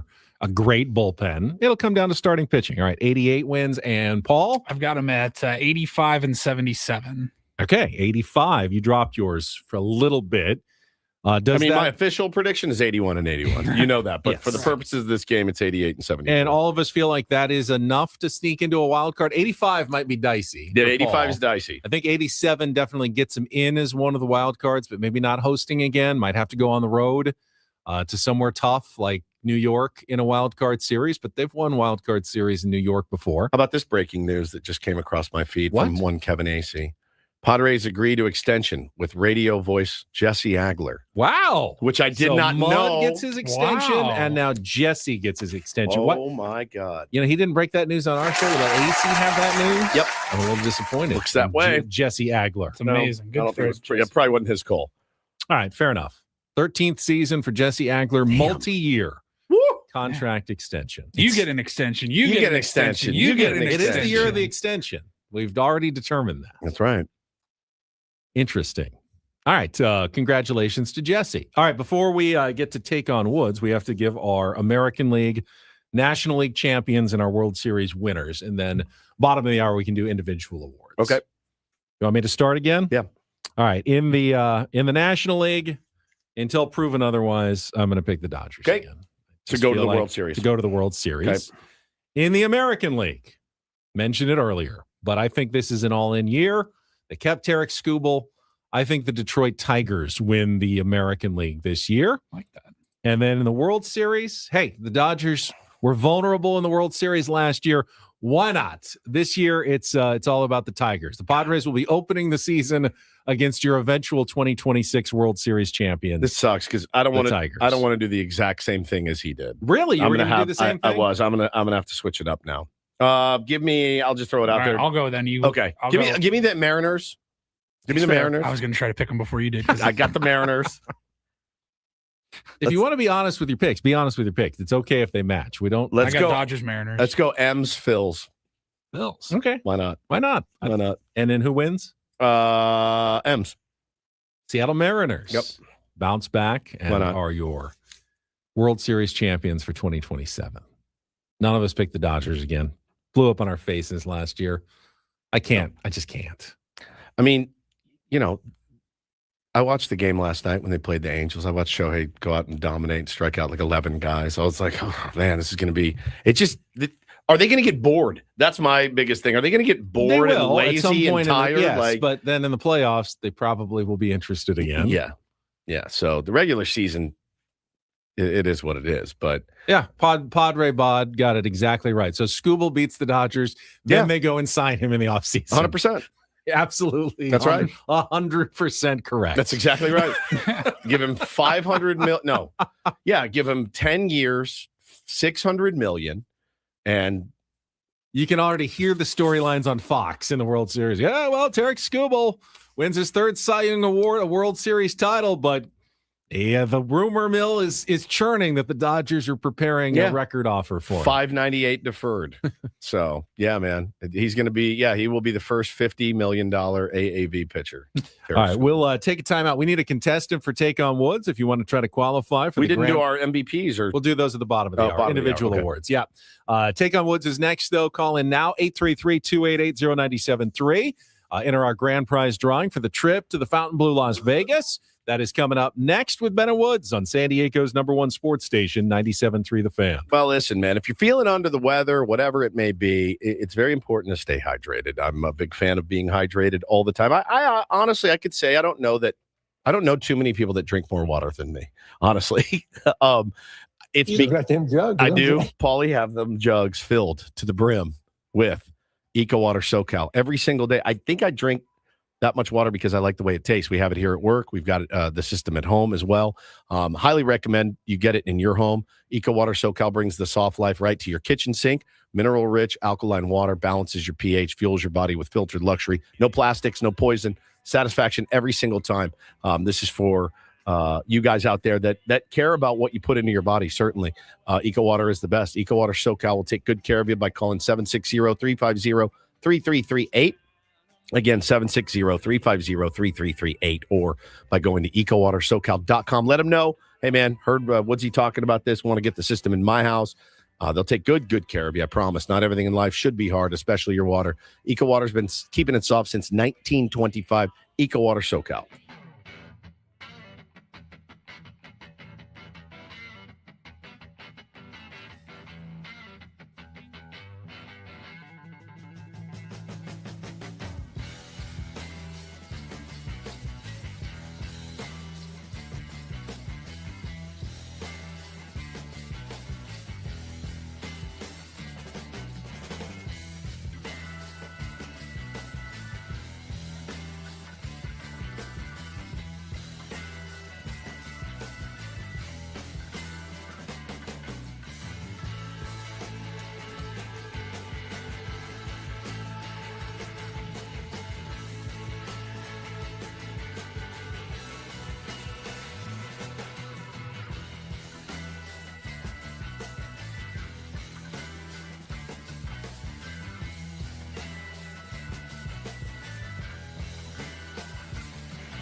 Hey, player, this is all yours.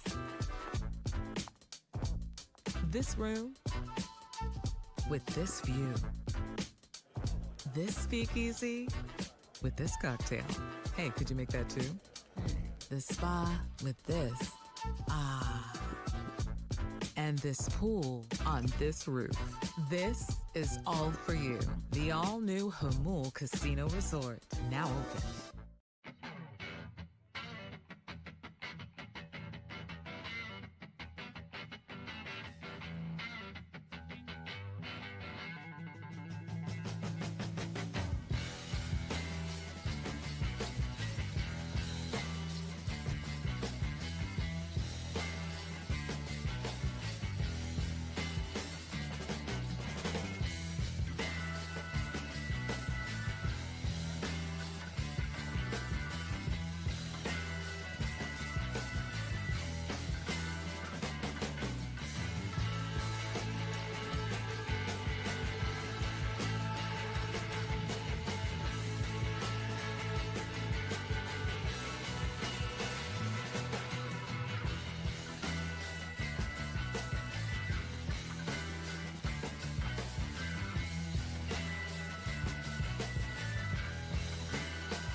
Brought to you by GL Pools, the company trusted by thousands of San Diegans to keep their pools sparkling, swim ready, and expertly maintained.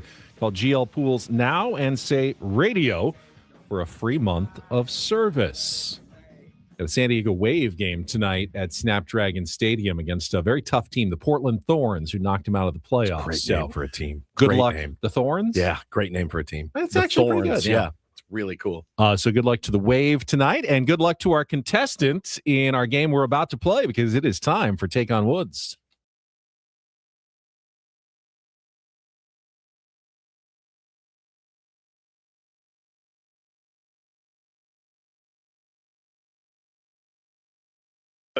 Take on Woods brought to you by Bay Alarm. Security and fire alarms for every business. We got you. And I see a familiar name sneaking in today. It is Guy. Good morning, Guy.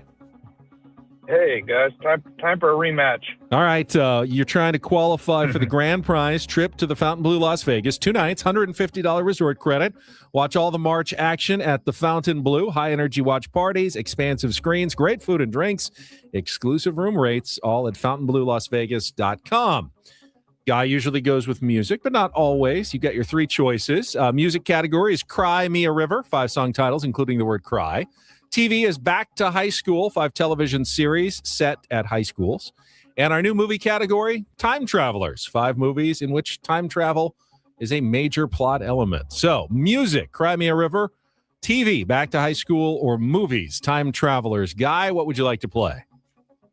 Let's give the TV a shot. Ooh, TV. It's been a while since we've done a TV category. All right, again, the category is Back to High School.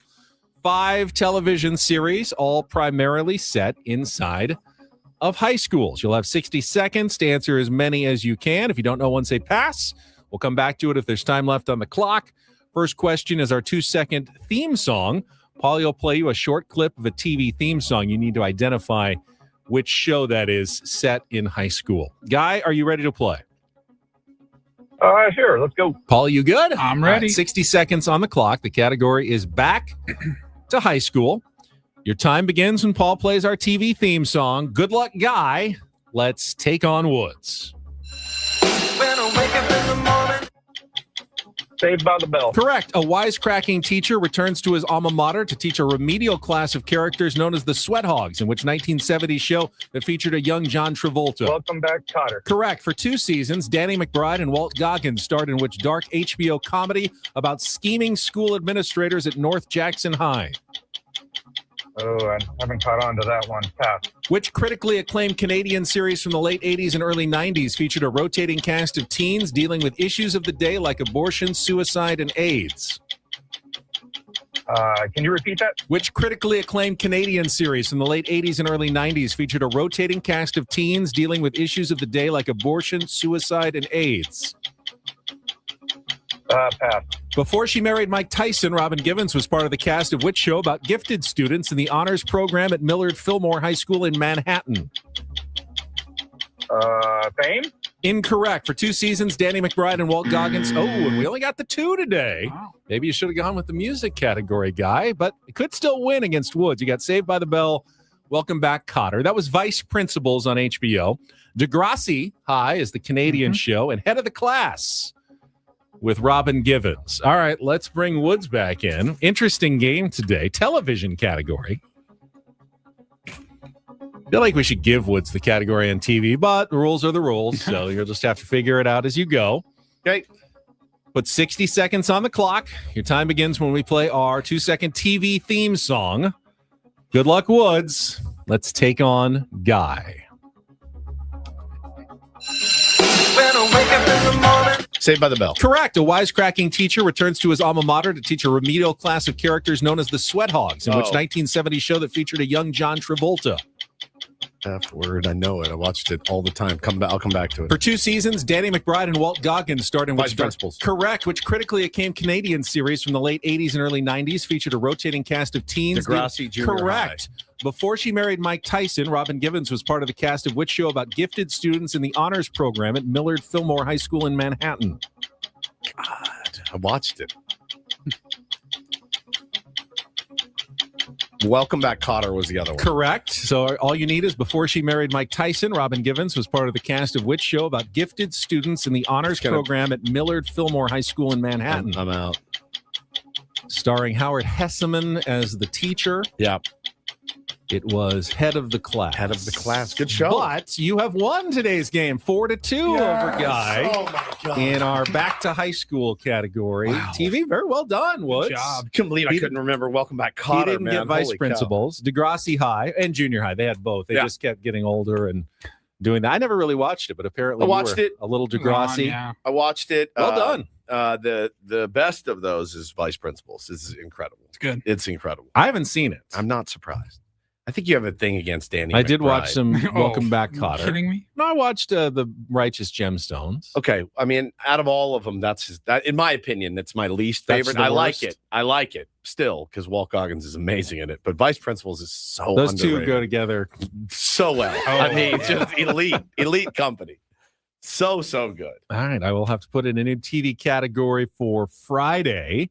Think we'll play some real or fake tomorrow from Baja Rick's. Yeah. At least we'll try to. we It's can do always that. Do it with a tier 1 there. Yeah, we can do it Yeah, live real or fake at Baja Rick's tomorrow. So that's it for our games today. We will get back with our individual predictions, MVPs, Cy Young, Rookie of the Year, Managers of the Year to wrap up our predictions for the year. Coming up next with Ben and Woods on San Diego's #1 sports station, 97.3 The Fan. Gambling problem? Call 1-800-GAMBLER. GEGE 000-466. For a full list of games and rules, play at 7 Mile Casino. Visit 7milecasino.com. Sounds like we're talking about 7 Mile Casino again. It's our place to play cards. Right there off the 5 freeway in Chula Vista. All you have to do is head south. You get off at E, and then you are already on Bay Boulevard, which runs right along the 5. Within about a quarter of a mile, you're pulling right into the parking lot. And then you're just steps away from the entrance, which is then steps away from a California-style blackjack table right in front. You're going to be amazed when you walk in the door. Yeah, buddy. They also got Texas Hold'em, Pai Gow, Baccarat as well, and the food is outstanding. The people are friendly. It's just a good, cool environment. Great place to pregame. Great place to postgame as well. Go and play a little California-style blackjack after a What game. if it's like a really late game that goes like 15 innings? They're wide open. Oh, it's still open. Yeah, and you can get still delicious food. They got a 24/7 players all menu. the time. All the time. I know. I love that about All the 7 Mile time. Casino, and you don't have to drive 45 minutes, an hour, and back. You can spend that time playing Texas Hold'em, playing Baccarat, playing California-style blackjack, playing Pai Gow, all at 7 Mile Casino, just 7 minutes from downtown.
He just here. I'll show you a little. Just a little. Please don't. Just a little bit. What hurts on you? Nothing at all. A little bit. Not that now. So let's say whatever you're about to touch is the only thing. Let's say It's gonna hurt. Right? All right, yeah. Okay. Pretend your knee hurts. Pretend your knee. It's going to in a second. Right here. Oh, oh, that is not pleasant. Hey, player, this is all yours. This room with this view. This speakeasy with this cocktail. Hey, could you make that too? The spa with this. Ah. And this pool on this roof. This is all for you. The all-new Hamul Casino Resort, now open.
Dude, you disappointed me in that last segment there, Woodsy. Congratulations on your take on Woods. Thank you. I never victory, but you got a little ahead of yourself. You didn't even let Ben finish his question for, what was that, Degrassi? Degrassi, yeah. I was so disappointed. You knew the answer right away and you jumped all over it. But had you heard the rest of it, you would have heard abortion, suicide, and AIDS. Good God, dude. Yeah. Issues of the day that they dealt with. You really have to be careful about what I say during Take on Woods. Forever. It will get taken out of context. Correct. What was that again? Abortion, suicide, and AIDS. Wow.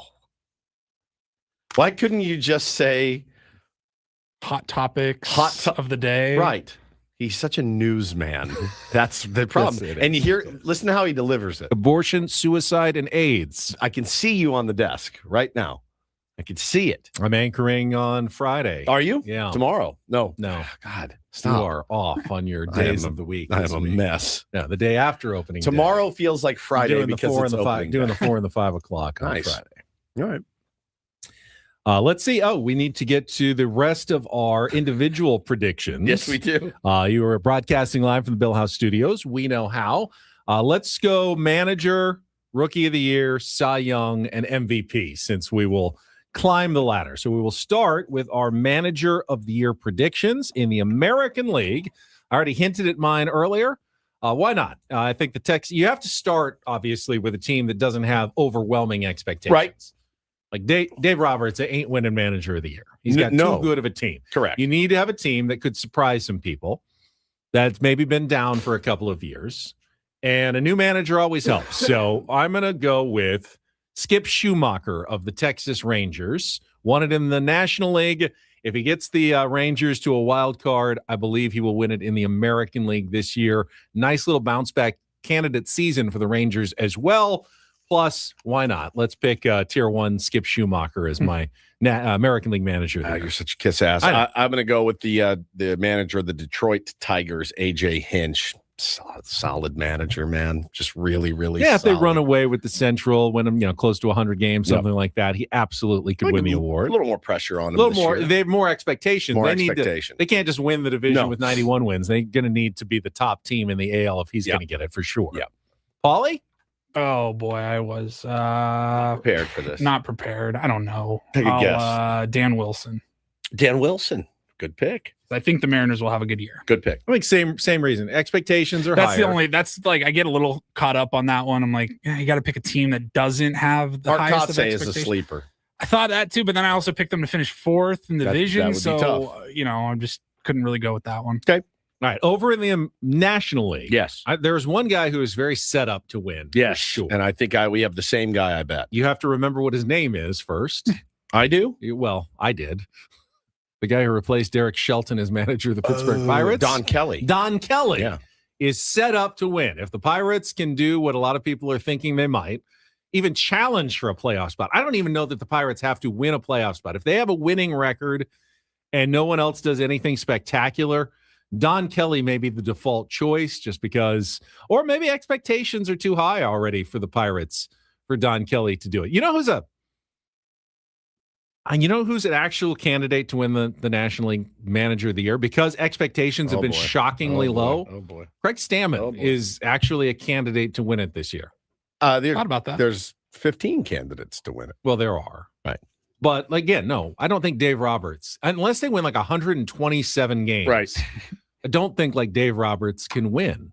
No, dude. Put you in there. They'd be fine. They win 100 games. You know what I mean? That's why I don't think there really are 15 candidates. You can kind of narrow the field down to a few logical candidates, and Craig Stammen is one of them. I also went with the Craig, but I went with Craig Counsell, and I know the expectations are high and all that, but he's one of them for sure. He's a guy I think that is poised to get my official pick is going to be though Don Kelly. Okay. And Paulie? Ben. Okay. Don Kelly. Yeah, Kelly. I was like just waiting for him to say the guy's name because I didn't know the manager of the Pirates, but I do think they'll have a surprisingly decent year. All right, on to the Rookie of the Year. And these are always tough because you want to pick someone who just made the opening day roster. You know, there's a lot of momentum right now for someone like Kevin McGonigal, who just was announced is going to be on the Detroit Tigers. And he's certainly a good candidate. But for America, I'll let you go first since you're the prospect guy now with all your baseball cards. Kevin McGonigal will be your Rookie of the Year in the go. AL, my friends. Detroit Tigers shortstop, second baseman. I think he's going to work in. He's a good player. I also have McGonigal. We're both long on McGonigal, so that's why you're going with McGonigal. I'm trying to manipulate the markets. All right, here. I will be. This is tough. All right, I know he's starting the year injured, but I'm going to go with Trey Savage. Ooh, that's a good come pick. back again. He's fine. He's got with like the 2 weeks, playoff I think. experience. I think he's going to be back pretty soon. I'm not going to get caught up in the opening day stuff. Yeah, and I'm going to go with Blue Jays pitcher Trey Savage. He's a good pick. All right, National League, and I'm going to similarly, because of the experience late last season and in the WBC, I'm going to go with what I said earlier, Nolan McLean. I'm going to go with Connor Griffin of the Pittsburgh Pirates. Not on the team yet. Not on the team but yet. That's fair. He could easily win the Rookie of the Year if he comes up in May. What's interesting is if he wins, but since he wasn't on the opening day roster, the Pirates won't get the extra draft pick that you get. Because they encourage you, if you put him on the opening day roster, so no roster manipulation, he wins Rookie of the Year. Yeah, they won't get the bonus out of that because they didn't. Maybe he wasn't ready. Didn't put him on the opening day roster. Nick says, "Oh no, the cards are starting to affect the analysis on the show." No, Nick, you've got it backwards. The analysis on the show, I'm trying to affect the cards. Okay, that's what you could have picked JJ JJ Weatherholt. Yeah, JJ's a with good the Cardinals pick as well. I was between JJ Weatherholt and Nolan McLean. Okay. I went with Nolan McLean because I just think he's going to be the winner. Yeah, I want to get the right pick. That's true. But JJ playing an everyday position was swaying me that direction. But I'm going to go with Nolan McLean as well. He's a beast. All right, AL Cy Young. I think there's really only two logical candidates. I mean, obviously, there's a lot of guys who are really good pitchers who could win a Cy Young Award with a great season. But the two logical candidates to me are Tarek Skubal for a third straight year or Garrett Crochet of the Boston Red Sox. Who'd you go with? I'm going to go with Skubal. I picked the Tigers to win the World Series. They're going to need Skubal to have another big year going into free agency. I'm going to leave it all on the table. I think it's going to be Tarek Skubal again. I went with Crochet. Okay, fair enough. Because he's friggin' nasty. I picked Skubal, but I didn't know if he falls in the American League or after he gets traded to the Dodgers, does he become the National League Cy Young winner? Because I got them going far, right? The Tigers. So I got to think they're going to hold. That is an interesting question, Paulie, because if for some reason the Tigers did struggle and traded Skubal, which league would he win? Could he win in both? If he has a really good first half and then a really great second half with another team, could he win both Cy Young awards, or would he win neither because he didn't have enough stats in either league to do it? I have no idea what the rule is. Really changed the game there. I went with Crochet. Ben picks Skubal. Yep, I got Crochet. Tarek Skubal could be listening to the show right now. Honestly, he's here. Based on my predictions, the Padres will be facing the Cy Young Award winner and World Series champions. Correct. Tomorrow on opening day. Correct. Let's not read too much into the first result of the season. Correct. Then. Correct. If the Padres have trouble scoring against the Detroit and the Tigers rookie of the year, tomorrow. are you kidding? And the rookie of the year. So I mean, and the manager of the year. I mean, we're dead. We're dead. The best team The ever best team assembled. that's ever assembled. Apparently, the Detroit We'll put together Tigers. this schedule This is crazy. that sent the Tigers to Petco Park to open the season. Idiots. All right, finally, MVP time. Wait, did we do National League Cy Young? We didn't do National League Cy Young. Okay, the National League Cy Young Award. I went with a different pick because I wanted it to be a little different. I took Christopher Sanchez over Paul Skeens. Over Paul Skeens. I mean, everyone's picking Paul Skeens to win it again. Yep. That would Hard be not to. I just think Christopher Sanchez, I love the Paul slight Skeens. exhale of getting another contract extension might be. I mean, Yoshinobu Yamamoto. So good. It's like almost underrated. Like, it's stupid. I know that they're only going to pitch him probably once a week, but if Shohei Ohtani has a great pitching season, He could do it. at some point they're going to want to give him Yes, a Cy a Young. Cy Young to go with his MVP as well. But I'm going to go with Paul Skeens. He's so good. I went with Christopher Sanchez. Paulie? I took Skeens as well. Okay. All right. Now on to the NRAL MVP award. There's been a big push. I mean, Bobby Witt Jr. is such a good player. That's my guy. Such a good all-around my player. pick. But Mine too. I saw, and I know there was the captaincy of the WBC didn't go well. Aaron Judge had a historic season last year. Yeah. And when I saw him throw out Fernando Tatis Jr. at third base, going first to third, he looked healthy. I think it's going to be Aaron Judge, honestly. Again, I okay. think, again, Chalky. Aaron Judge is going to be your AL MVP again. I do worry about fatigue with MVPs at times, which is why I went against the grain on both of my exactly what I did. MVP picks. But I've got what did I say? Bobby Witt Jr. I was between Bobby Witt Jr. and Cal Raleigh. I don't know that he's going to he had an absolute the definition of a career year, and he unbelievable. still fell short. Yeah, still MVP. fell short. I don't know that he's going to surpass those numbers, so I don't think I'm going to all pick the him catching, to win. the WBC, and by the way, I mean, not that he'll not have a good season, but look rough in the WBC when he was playing. I just couldn't go with Cal Raleigh. I think under the radar pick is Junior Caminero.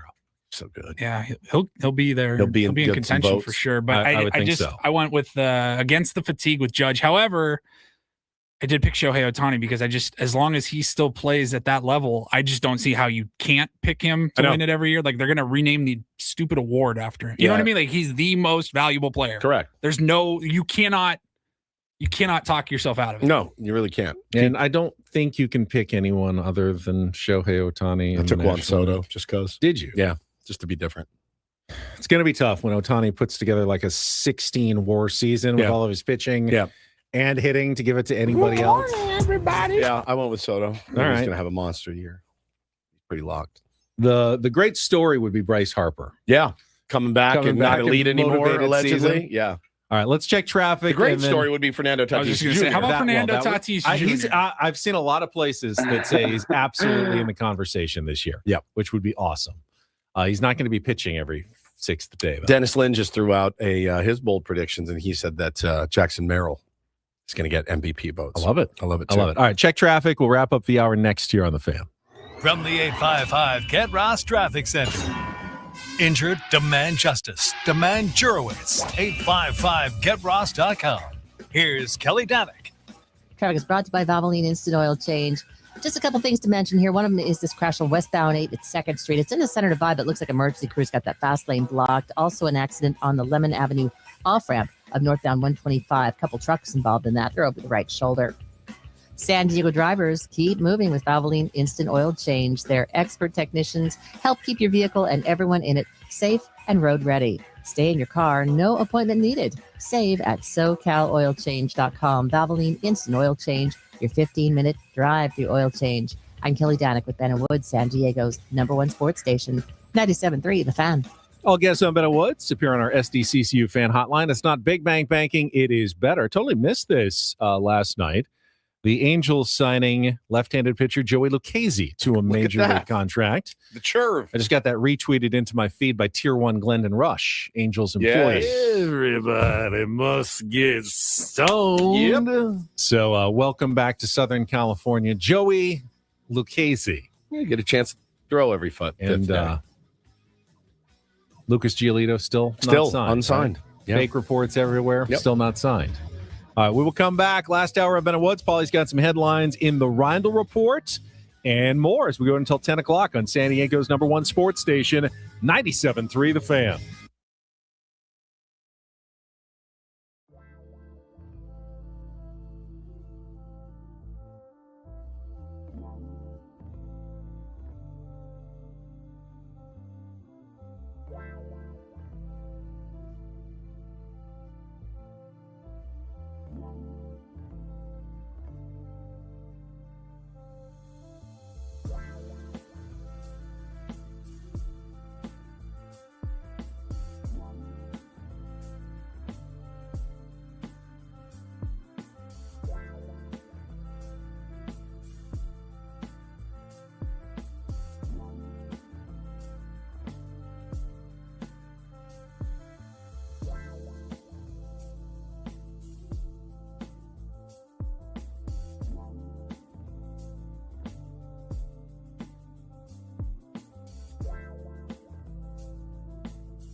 Don't forget, we got baseball tonight. Baseball back. Opening night is live on Netflix. Aaron Judge and the New York Yankees. Aaron Judge, my AL MVP pick, taking on Rafael Devers and the San Francisco Giants. MLB opening night, Yankees-Giants, live on Netflix tonight, 8 p.m. Eastern. Or, for everybody who's probably listening here, 5 p.m. Pacific. I got a game at 4. It'll still be. Yeah, it'll still be on when Yeah, you get baseball. home. Wonder if it's Netflix. I can start from the beginning. Ooh, like you can on Apple? That's right. Do you take advantage of that? Sometimes. You got Watch Live. You've got Watch from the beginning. Yep. Or Apple has the old catch-up feature where you hit that and it'll give you like the highlights and then get you back to live, which is pretty elite. Like just some key moments from the game over, give you like 90 seconds, and then you're up to date with what's happened so far. There's been times when we had family stuff going on or whatever, and I missed a Padres game, or I caught the last inning. Get up in the morning, come in here early, just hit that game recap, sit back, condensed version. You're like, this is fantastic. I don't like to do it a lot. I love to watch the whole games, but sometimes it's unavoidable missing a game. But I do the start. Sometimes it's like, I really want to start this from the beginning. It's already 7 o'clock. You know what I mean? I'll just pick it up where it is and I'll fill in the blanks later. I always, especially during spring training, I find myself turning on MLB Network sometimes, and I have no idea if a game is live or not. Right. They're playing a game, and I'm thinking, oh, this is interesting. And then all of a sudden, they'll come back from a commercial. Due to time constraints, we're going to pick this we're up. going to pick this game up in the 8th inning. Oh, I guess I haven't been watching. That happened to me the other day. This whole time. That happened to me the other day. I was like, "Oh, we're moving into the 5th already." Okay, sounds good to me. Got to pay attention to what you're actually watching now. But yeah, we got baseball back tonight. We will talk more Padres coming up. I want to talk about Adrien Morejon and his contract status going into his last season of control. But right now, Paulie's going to give us some headlines. It is time for the Roundel Report. And get things started here with our today's edition of the Roundel Report. Now tuned into the greatest. Welcome to the Reindl Report with Paul Reindl. Hi, Paul. All right. 2 stories from the world of sports that we haven't gotten to yet. We'll start off in Major League Baseball. And 1 story that you didn't know you needed. Are you laughing, biatch? It's the Reindl Report. Hey, Paul, how you doing? Okay, how are you? On 97.3 The Fan.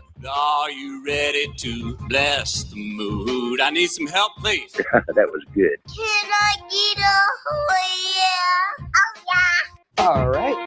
All right. All right. Happy opening day eve, gentlemen. I'm fighting it, man. You are fighting it. I'm fighting it, dude. I just sneezed, and Ben thought, "Oh God, Woods everyone's was getting coughing. sick." I feel fine. I sneeze a lot. It's going to be the Ben Higgins show tomorrow Can you morning imagine from Baja by Ricks. yourself? Oh, make sure you bring all the equipment with you after the show just to be safe, because if you are going to be the only one down there, you're going to need to set everything up. Of course. I'm fighting it off right now. I got the chest pain and the coughing. Would you be mad if I woods you today and just went home and rested? No, if you need to rest, you can rest. Would you rather have me dialed in tomorrow? Yeah, do what you need to do today to be in tomorrow. I think I will. If you were going to, and we don't want you getting into the Padres. That's the other thing I thought about. I legit thought about walking, cough on Tatis. Yeah, cool. Cough Pneumonia. on Manny. Awesome. Pneumonia. Padres. And I just go there. It just doesn't make any sense. It's not smart. As much as I'd love to go down and see the fair fellas. enough. Fair enough. I will rep us. What if I was sick tomorrow? You're still coming. Sorry. Doesn't matter. Wear a mask. I don't know. Do something. And it's just dragging me there. I don't want to go. You'll be fine. I will be fine. You'll be fine. I feel like you can rally for opening day. I'll drink through it. Yeah. Friday's going to be rough. Friday's going to suck. Friday's going to be extra rough. It's going to be really tough. My kids come home Friday too. So, all right, where to start? You know what, Benny? We were kicking around ideas for the Roundel Report, and Ben said, "Oh, you can talk about Tiger Woods." I go, "Didn't we do that yesterday?" And he goes, "Well, we said he was going to play, and he actually played his Wii golf thing or whatever. Yesterday, he actually did play. So I will give you 60 seconds." And just let you talk about Tiger Woods, if you would like, for the first story of the Higgins Roundel Report. So Tiger played with his team Jupiter against LA, finals of the golf league. Now, it's always been his team. He just hasn't played in over a year. So this was his first appearance. They needed to win to force a game 3. They did not. Tiger looked okay, but I think he only hit like 4 full shots because it's a team competition. But his swing looked good. The exit velocity looked good. And then afterwards he was asked, does this mean you're going to play in the Masters? And he goes, I don't know. I'd like to, but still have to see how my body recovers. I may wake up tomorrow and the back is tight again.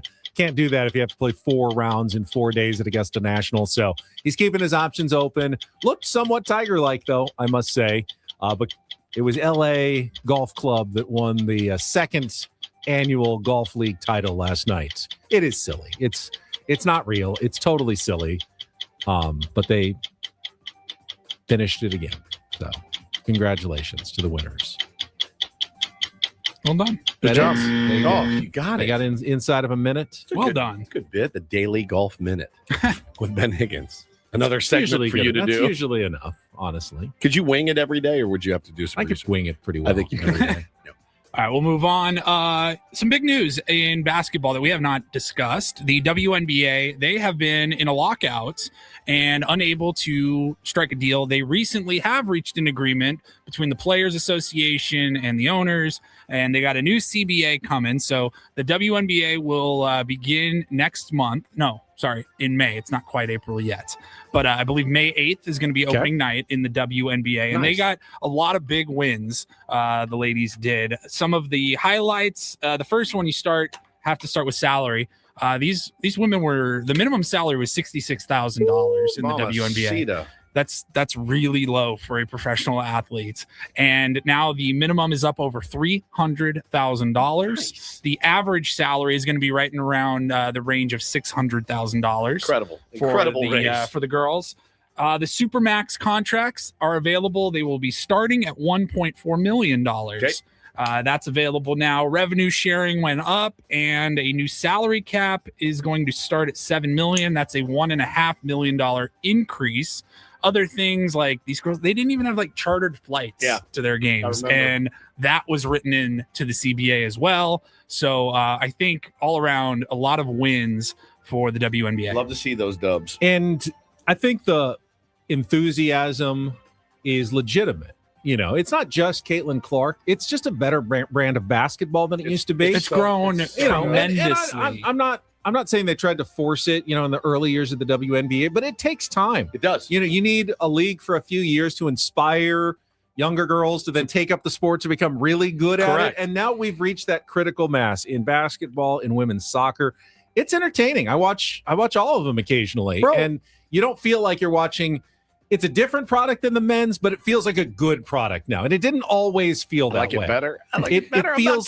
It feels like a good product now. So the funny thing is, too, if you think back to, remember when we all watched Winning Time and the state of basketball at that time, how it was horrible. The NBA was like, bro, they're playing this on tape delay. Nobody cares about the NBA right now. It took a little time. It took some forward thinking.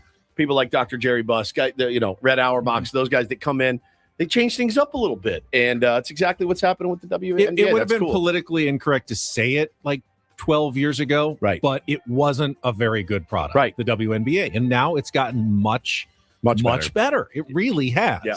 And they are deserving of then being paid more because they're bringing in more eyeballs. They're selling more tickets, and it's not just the Caitlin Clark effect. There's a lot of really good players now in the WNBA. It's not the same in terms of like the dunks and everything, but very skilled players. More defense. And just insanely popular. More defense.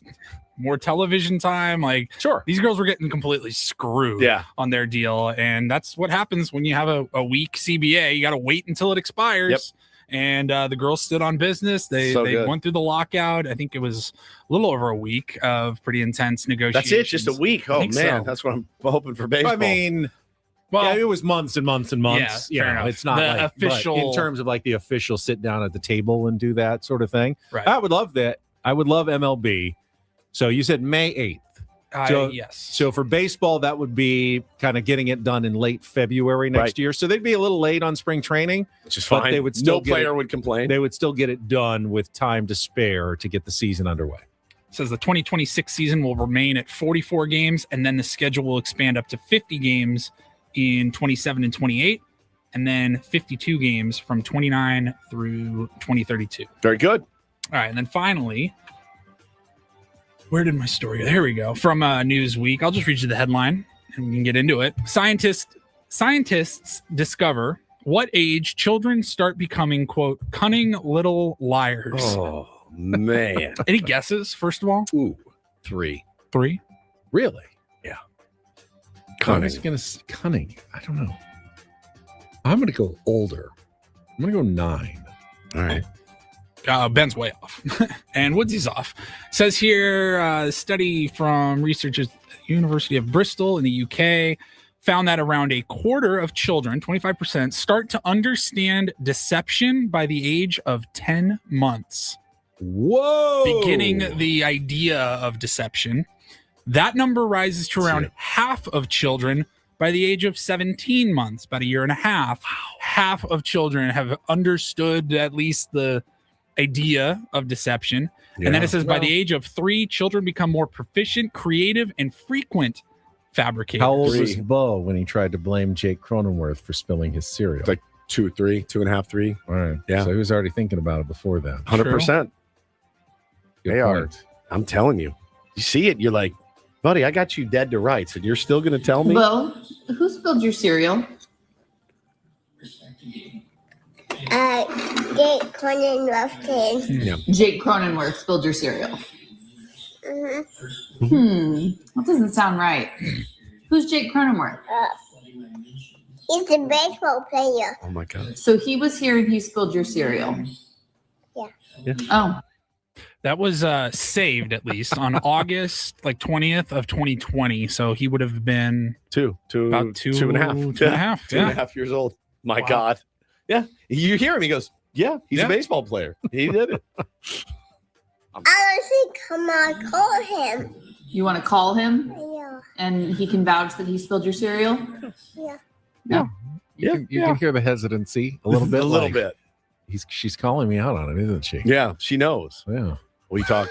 I'm sure you've had the combo with your boys too, but I'm like, buddy,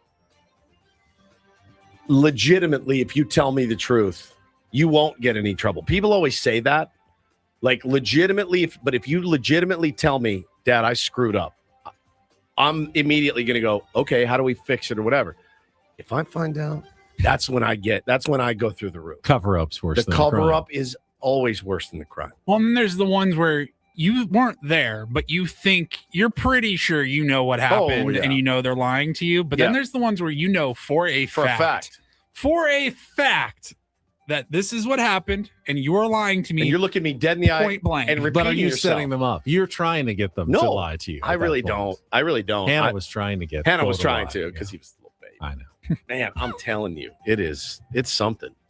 That doesn't surprise me. Deception, right? At 10 months old. I'm trying to think how they deceived you or me at 10 months old.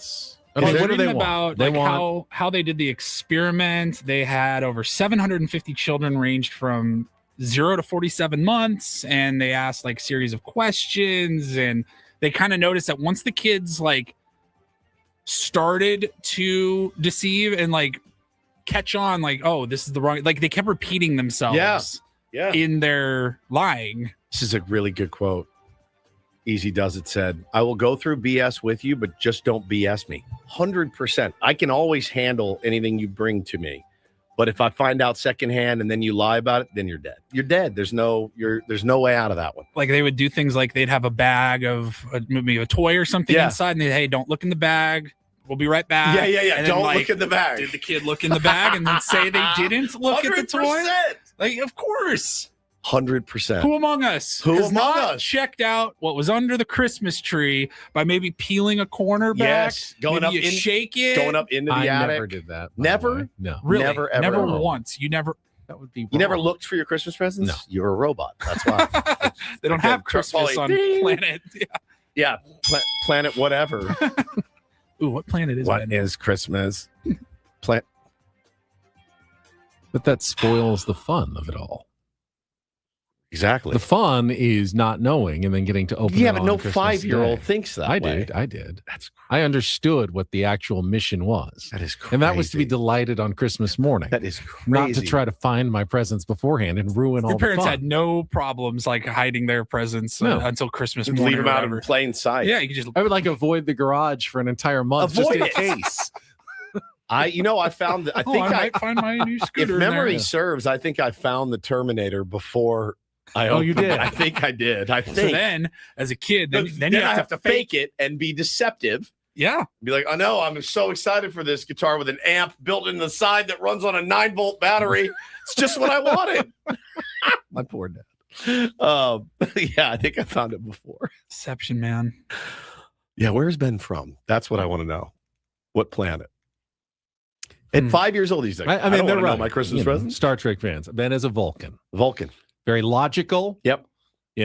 Lying is not logical. No. Like you can never truly accomplish anything based on a lie. But I think if you have to base it on the truth to have real, you can have momentary, like fleeting pleasure, like getting away with a lie. Sure. But you're getting away with a lie. You're not.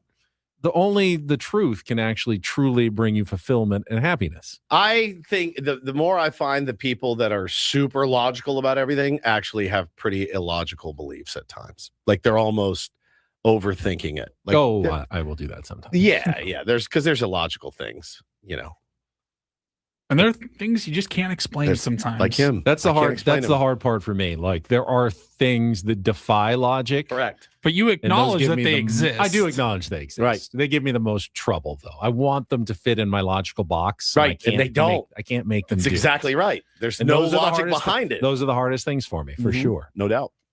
Paulie, thank you very much. Thank you, sir. I know Woods always appreciates this. The Padres have just announced all of their television lineups for Padres.TV this year. Cox, Spectrum, DirecTV, AT&T.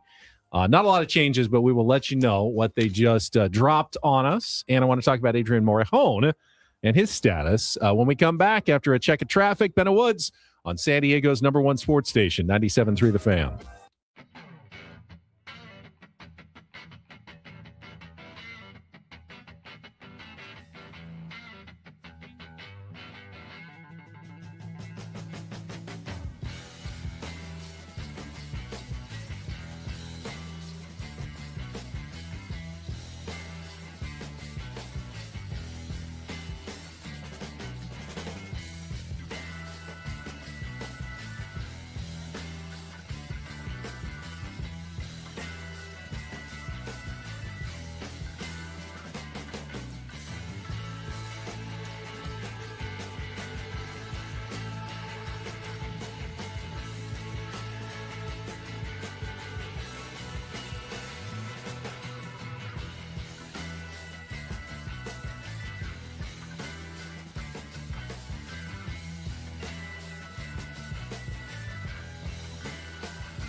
Hey, player, this is all yours. This room with this view. This speakeasy with this cocktail. Hey, could you make that too? The spa with this. Ah. And this pool on this roof. This is all for you. The all-new Hamul Casino Resort, now open.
Hey, player, this is all yours. This room with this view. This speakeasy. I take when I get home, like Zycam or something, to like try to knock this thing down. Yeah, my mom was always a big believer in that. Yeah. But I hated jamming the Zycam stick up my nose. Is it a stick or is it just like It's like a swab. A swab. Oh, it is? Yeah. I thought it was just nasal like a swab. spray. I think they have those too. I think they've developed some. But I more like the difference. swab. Yeah. All right. But that's the one. You don't that's have to go. supposed It's not like a COVID test. shorten or cancel your incoming cold. Sucking down perhaps vitamin C and zinc and elderberry and all this crap. Elderberry. Yeah, and emergency, all of it. Just want to feel good. Sucks, dude. I want a couple of college basketball notes. We mentioned BJ Davis, Miles Heide looking like they're trending toward the portal. A couple coaching moves as well. Utah State's Jared Calhoun going to be hired by Cincinnati. Utah State, who is coming with the Aztecs to the new Pac-12, will need their 7th different head coach in 11 years. And not because they've been bad. They keep hiring coaches who keep having good seasons, who keep getting hired somewhere else. And they have to find yet another head coach as they move to the Pac-12. And then the other big story yesterday, North Carolina firing Hubert Davis. That's big. after they got eliminated early first round for the second straight year. So UNC, one of the plummest jobs in all of college basketball, up for grabs. You know that pretty much anybody is a candidate for the North Carolina job. I mean, you could have the best job seemingly in college basketball. If North Carolina is open, calls, yes. you listen to that. You listen to that call for sure. Indeed. So that was a big one. And we mentioned Randy Bennett leaving St. Mary's to take over at Arizona State. I think that's a really good hire for Arizona State. You don't have a lot of thoughts on that one. No, I don't. 12 NCAA appearances. Yeah, we're going to get to the Padres. Short segment here. We'll get to the Padres in our last segment, but we will spin the topic wheel for a second here. All right. What is your ultimate late night snack? All right. Ultimate, or what's the one that I usually have? I was going to say, what do you usually do? Or like what, if you could choose anything? Let's go with what do you usually do? Like, I do. What's common at night? Late night snack. One cheese stick. What do you call it? String cheese. Not cheese stick. I'm not eating mozzarella sticks at 9:00 at night. One. I do love a string cheese. One string cheese and like 2 Milton's crackers is like my nightly snack. So a small little snack. Yeah, it's a small one. I mean, it's more dessert, but what I always have the latest would be milk and cookies. You eat that? Absolutely. It's delicious. At night? Every night? Not every night, but, you know, a late snack of a nice ice cold glass of milk and like Oreos or warm chocolate chip cookies if you have them, something like that. Who has those? Sometimes you have them. You do? The house? Yeah. Chocolate chip cookies? Yeah. Occasionally. Yeah. Costco cookies. Dunk? I don't dunk. I bite and then sip Drink. and then bite and then sip. All right. Paulie, what about you? Most common late night snack, probably some popcorn. Popcorn is a good snack. My wife and I will split some popcorn watching TV. As you know. Charles says Jack in the Box tacos. Oh, God. I will say when I was younger and I worked late and Jack in the Box was open, there would have been some days where I just pulled in for a quick 2 taco fix on the way home. I had a mini food meltdown maybe like a year ago. I was on you know, I've been eating much better and lifting weights and everything else, but I had like a mini meltdown on a Friday. And it was like, I'm getting a box of those little mini Jack in the Box tacos. I got like a trough of them and a big ass Baja Blast. I sat in my office, I watched baseball, and I ate every single one of those mini tacos. One of the best nights of my life. Honestly, one of the best nights I've ever had. Took all the evidence, buried it deep in the garbage can so that nobody caught me. Hannah was asleep, kids were asleep, and I just sat in there like a deviant. And Paulie, it's a box full of them. I don't know how many are in there, but it's a lot. As much as you'd like to think, I do my air fryer at home. There's no substitute for a true fast food deep fryer. God, to make something taste good. Just elite. It's not the same. I guess it's a hot take because I recognize that I am in the minority.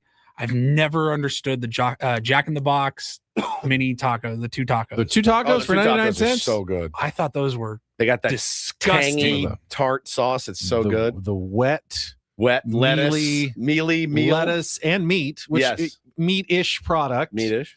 Slice of American cheese, the weird salsa sauce, and the crispy taco.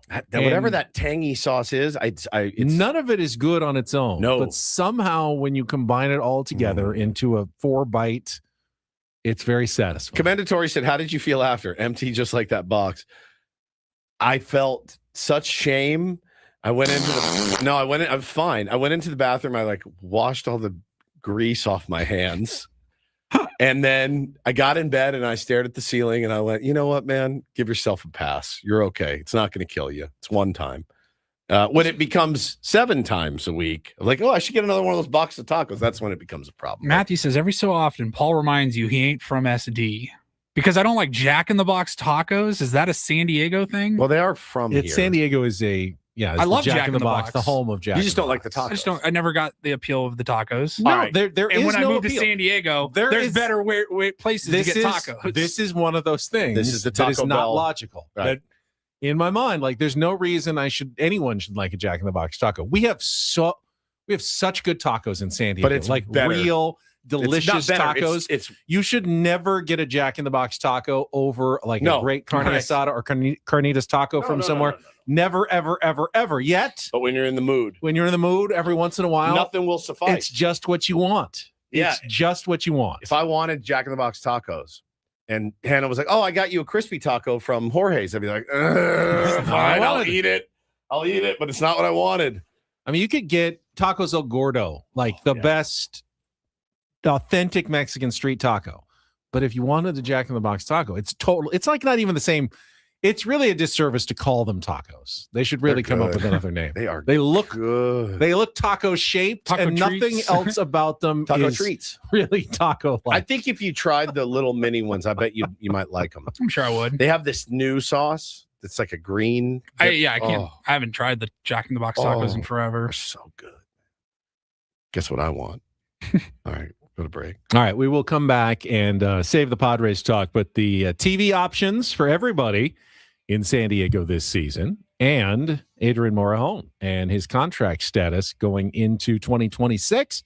All coming up next, broadcasting live from the Bill House Studios. We Know How. Ben and Woods on a Wednesday on San Diego's #1 sports station, 97.3 The Fan.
He just, here, I'll show you a little. Just a little. Please don't. Just a little bit.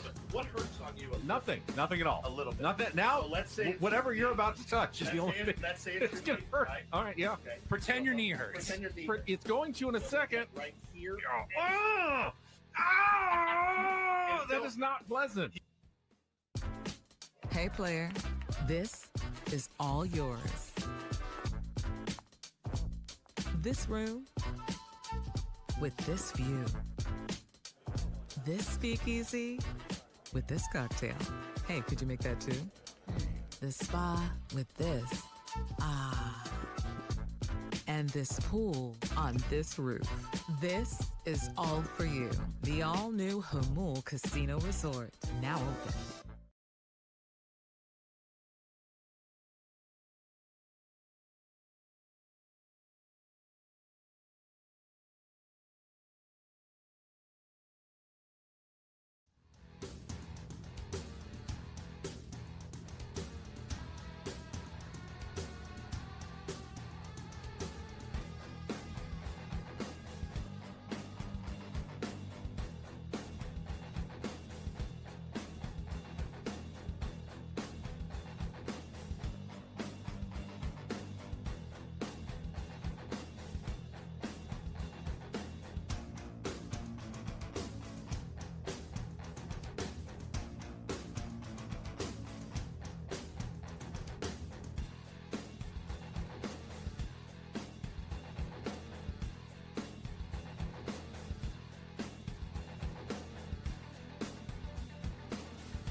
Final segment of Ben and Woods on a Wednesday. All guests on Ben and Woods appear on the SDCCU fan hotline.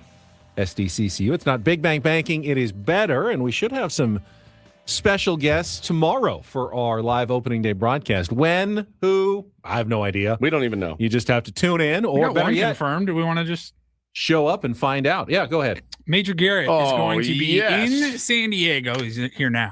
And he will be at opening day, and he will be at Baja Rick's. I think he said he will be there before the show even starts. Unreal. But he's going to jump on at least, maybe even the start of the show. Who knows? But 6:35, Major Garrett in person. If I'm sick, he just takes my spot, and you're not fine. You're better. Oh, the Ben Major opening day extravaganza. Yeah, Major and Ben. Yes, that's right. Ben Major. and Major, No, right. even I acknowledge. Yeah, Major. All right, it's good to know I got backup there just in case. That is a good point. Doesn't feel better. Yeah, please join us at Baja Rick's. We'll be broadcasting live. How mad would 6 to Adam 10. be, by the way? Live and local. Yeah, if I was like all the way until the pregame show. Sam Levitt at 12:10 tomorrow. First pregame show of many for Sam Levitt this season. Hey. Well, if you're sick, you're sick. Yeah. It hurts. Padres haven't announced yet any of the festivities, but they have announced their TV partnerships for the year. We will get to that after our last check of traffic on 97.3 The Fan. From the 855 Get Ross Traffic Center. Injured? Demand justice. Demand Jurowitz. 855GetRoss.com. Here's Kelly Danick. Traffic is sponsored by Valvoline Instant Oil Change. Well, not a bad wrap-up for our morning drive. Crash has cleared on northbound 805 near the King Freeway, so we're seeing an improvement in speeds there. San Diego drivers, keep moving with Valvoline Instant Oil Change. Their expert technicians help keep your vehicle and everyone in it safe and road ready. Stay in your car, no appointment needed. Save at SoCalOilChange.com. Valvoline Instant Oil Change, your 15-minute drive-through oil change. I'm Kelly Danick with Ben & Wood, San Diego's #1 sports station, 97.3 The Fan. What are you wearing? I will be wearing my 97.3 The Fan brown polo. Kiss as ass. I always What do a on opening day. kiss Branding.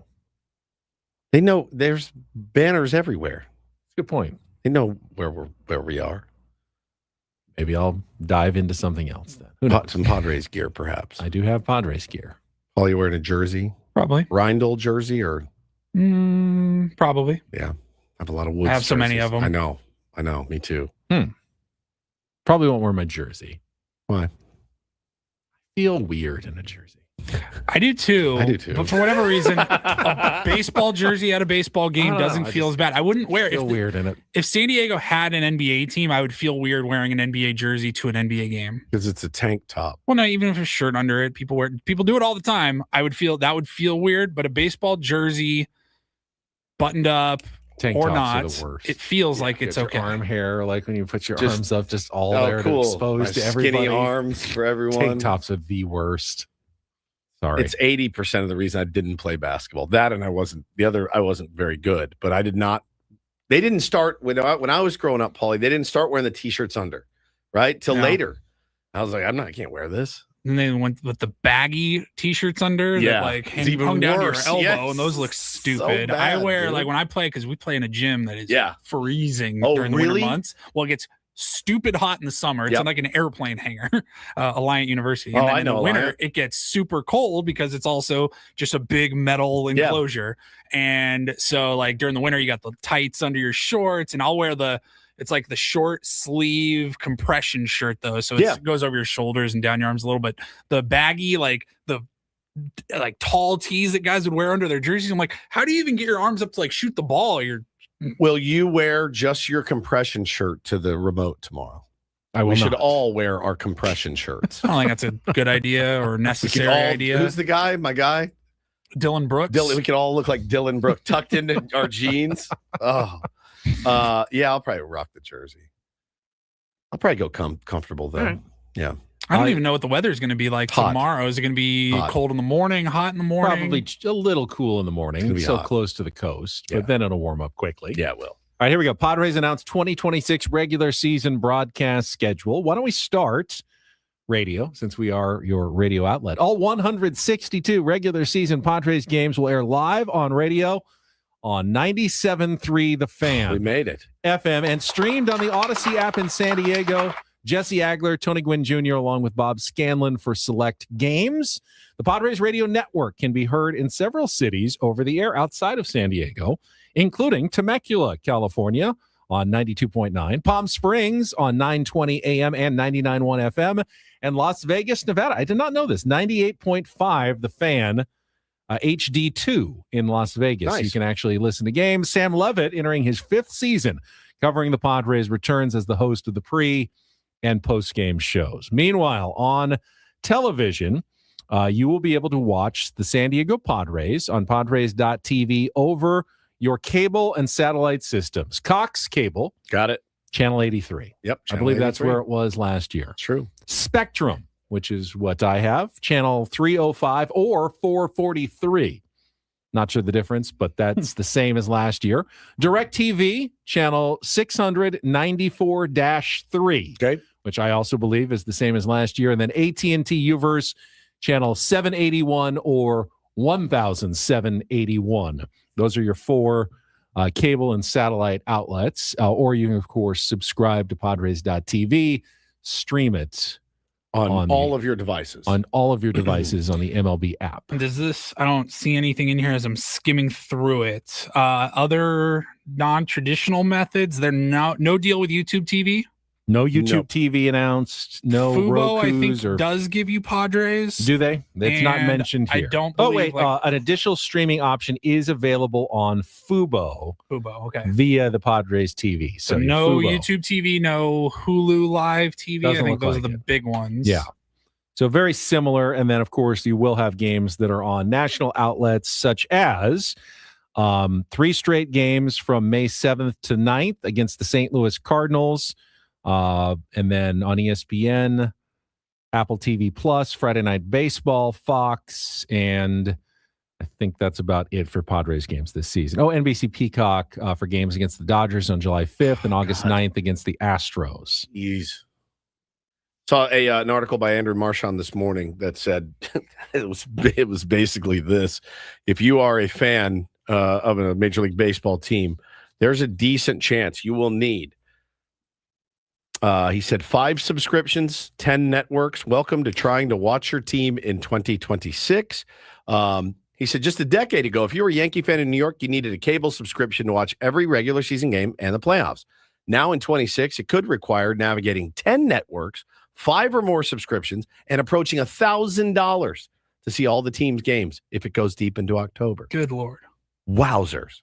Yeah, because Netflix tonight for you're them. probably already spending a lot of that $1,000 at this point, but you might not be spending all of it. It still counts. Maybe you don't have Peacock. You're going to want to Right. get that if you're going to need to watch a couple of games. Yeah, he does the Yankees things, and he says that they're going to be on Yes Network, Prime Video, NBC, Peacock, ESPN, ABC, Fox, FS1, TBS, Apple TV, and Netflix. Jesus. A lot. That's incredible. That is incredible. All right, final couple of minutes. I wanted to talk about Adrien Morejon. A nice piece about Adrien in the UT this morning, developing into one of the top left-handed relief pitchers in all of baseball. Of course, this is Adrien's final season of control. He is slated to become a free agent at the end of 2026 unless Can't happen, man. the Padres come to agreement on a contract extension. I'm sure the Padres are interested. I would guess that Adrien is interested in sticking around with Ruben Niebla and the team that has helped unlock his success the last couple of years. I am not surprised that nothing has been done yet. With the ownership remaining in limbo and the sale continuing to proceed, everything we've heard, next couple of weeks, revised bids, we may have a new owner here in the next month or so.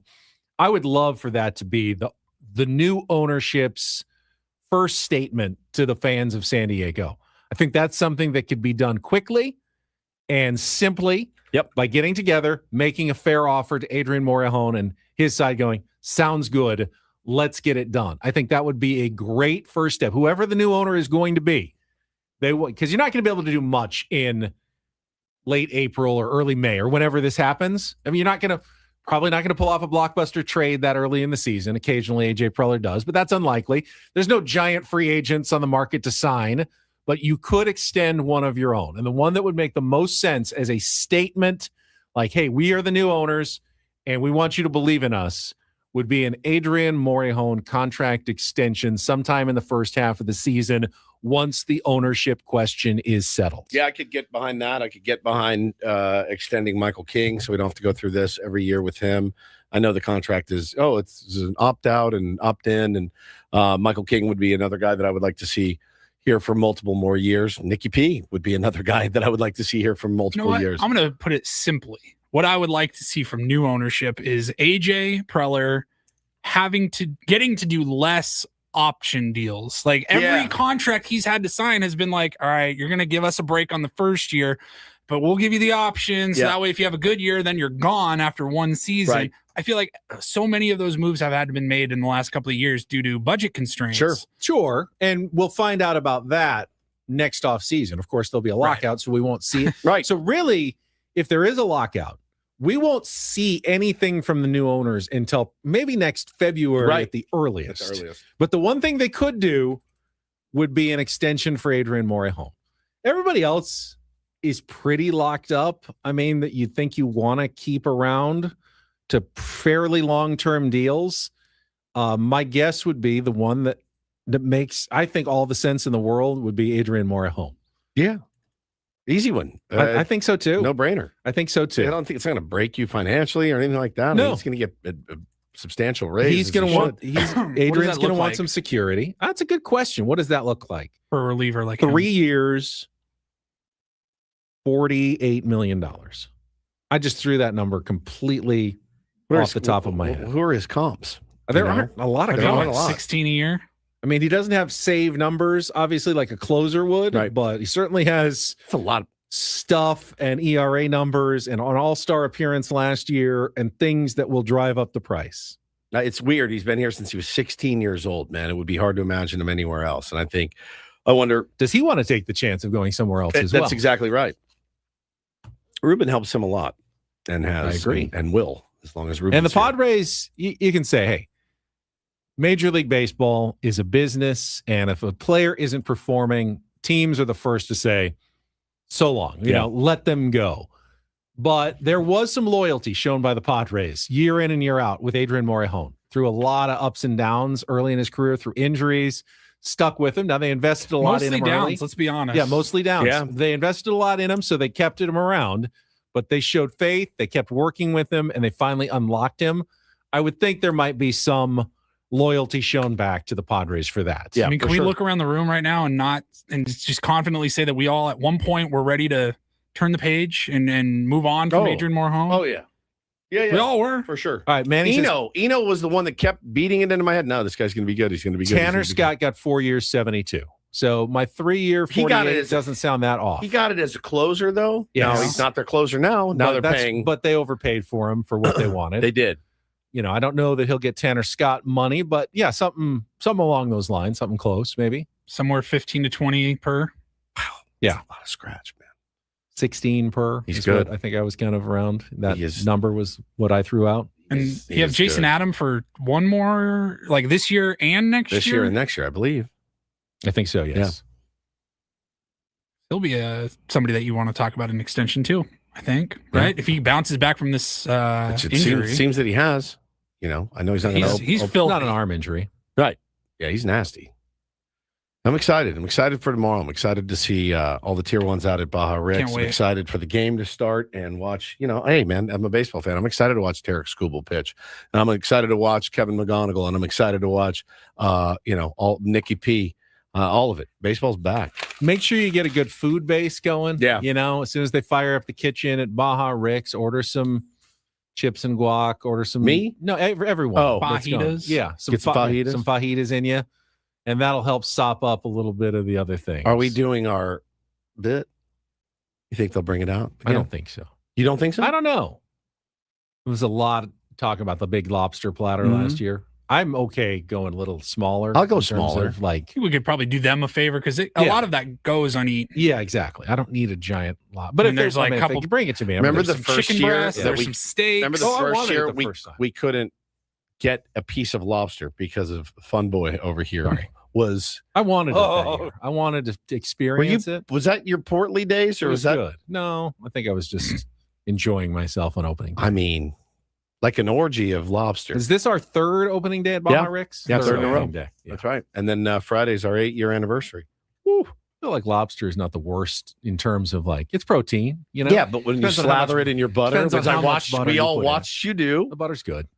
You like murdered it that day. Like the butter. I'm gonna go. It's better than Red Lobster. I can tell you that. That's our bar. I can now tell you that for sure. Yeah. All right, wrap it up. You wrap it up. I'm trying to. All right, get some rest. I will. Come back with your head right on a Thursday, on an opening day Thursday tomorrow morning. That's it for us. Braden and Frank are coming up next, and we will see you tomorrow morning at 6 a.m. at Baja Ricks. Have fun tomorrow, guys. Right next to the trolley station, right next to the Omni, across from the Hard Rock there. You can't miss us. Have a great show. Hey, thanks, Woods. We'll see you on maybe Friday. Maybe on Monday. Probably just Monday. For Paulie Reinl, for Stephen Woods, I'm Ben Higgins. Have a great rest of your Wednesday from all of us here at 97.3 The Fan. So long, everybody.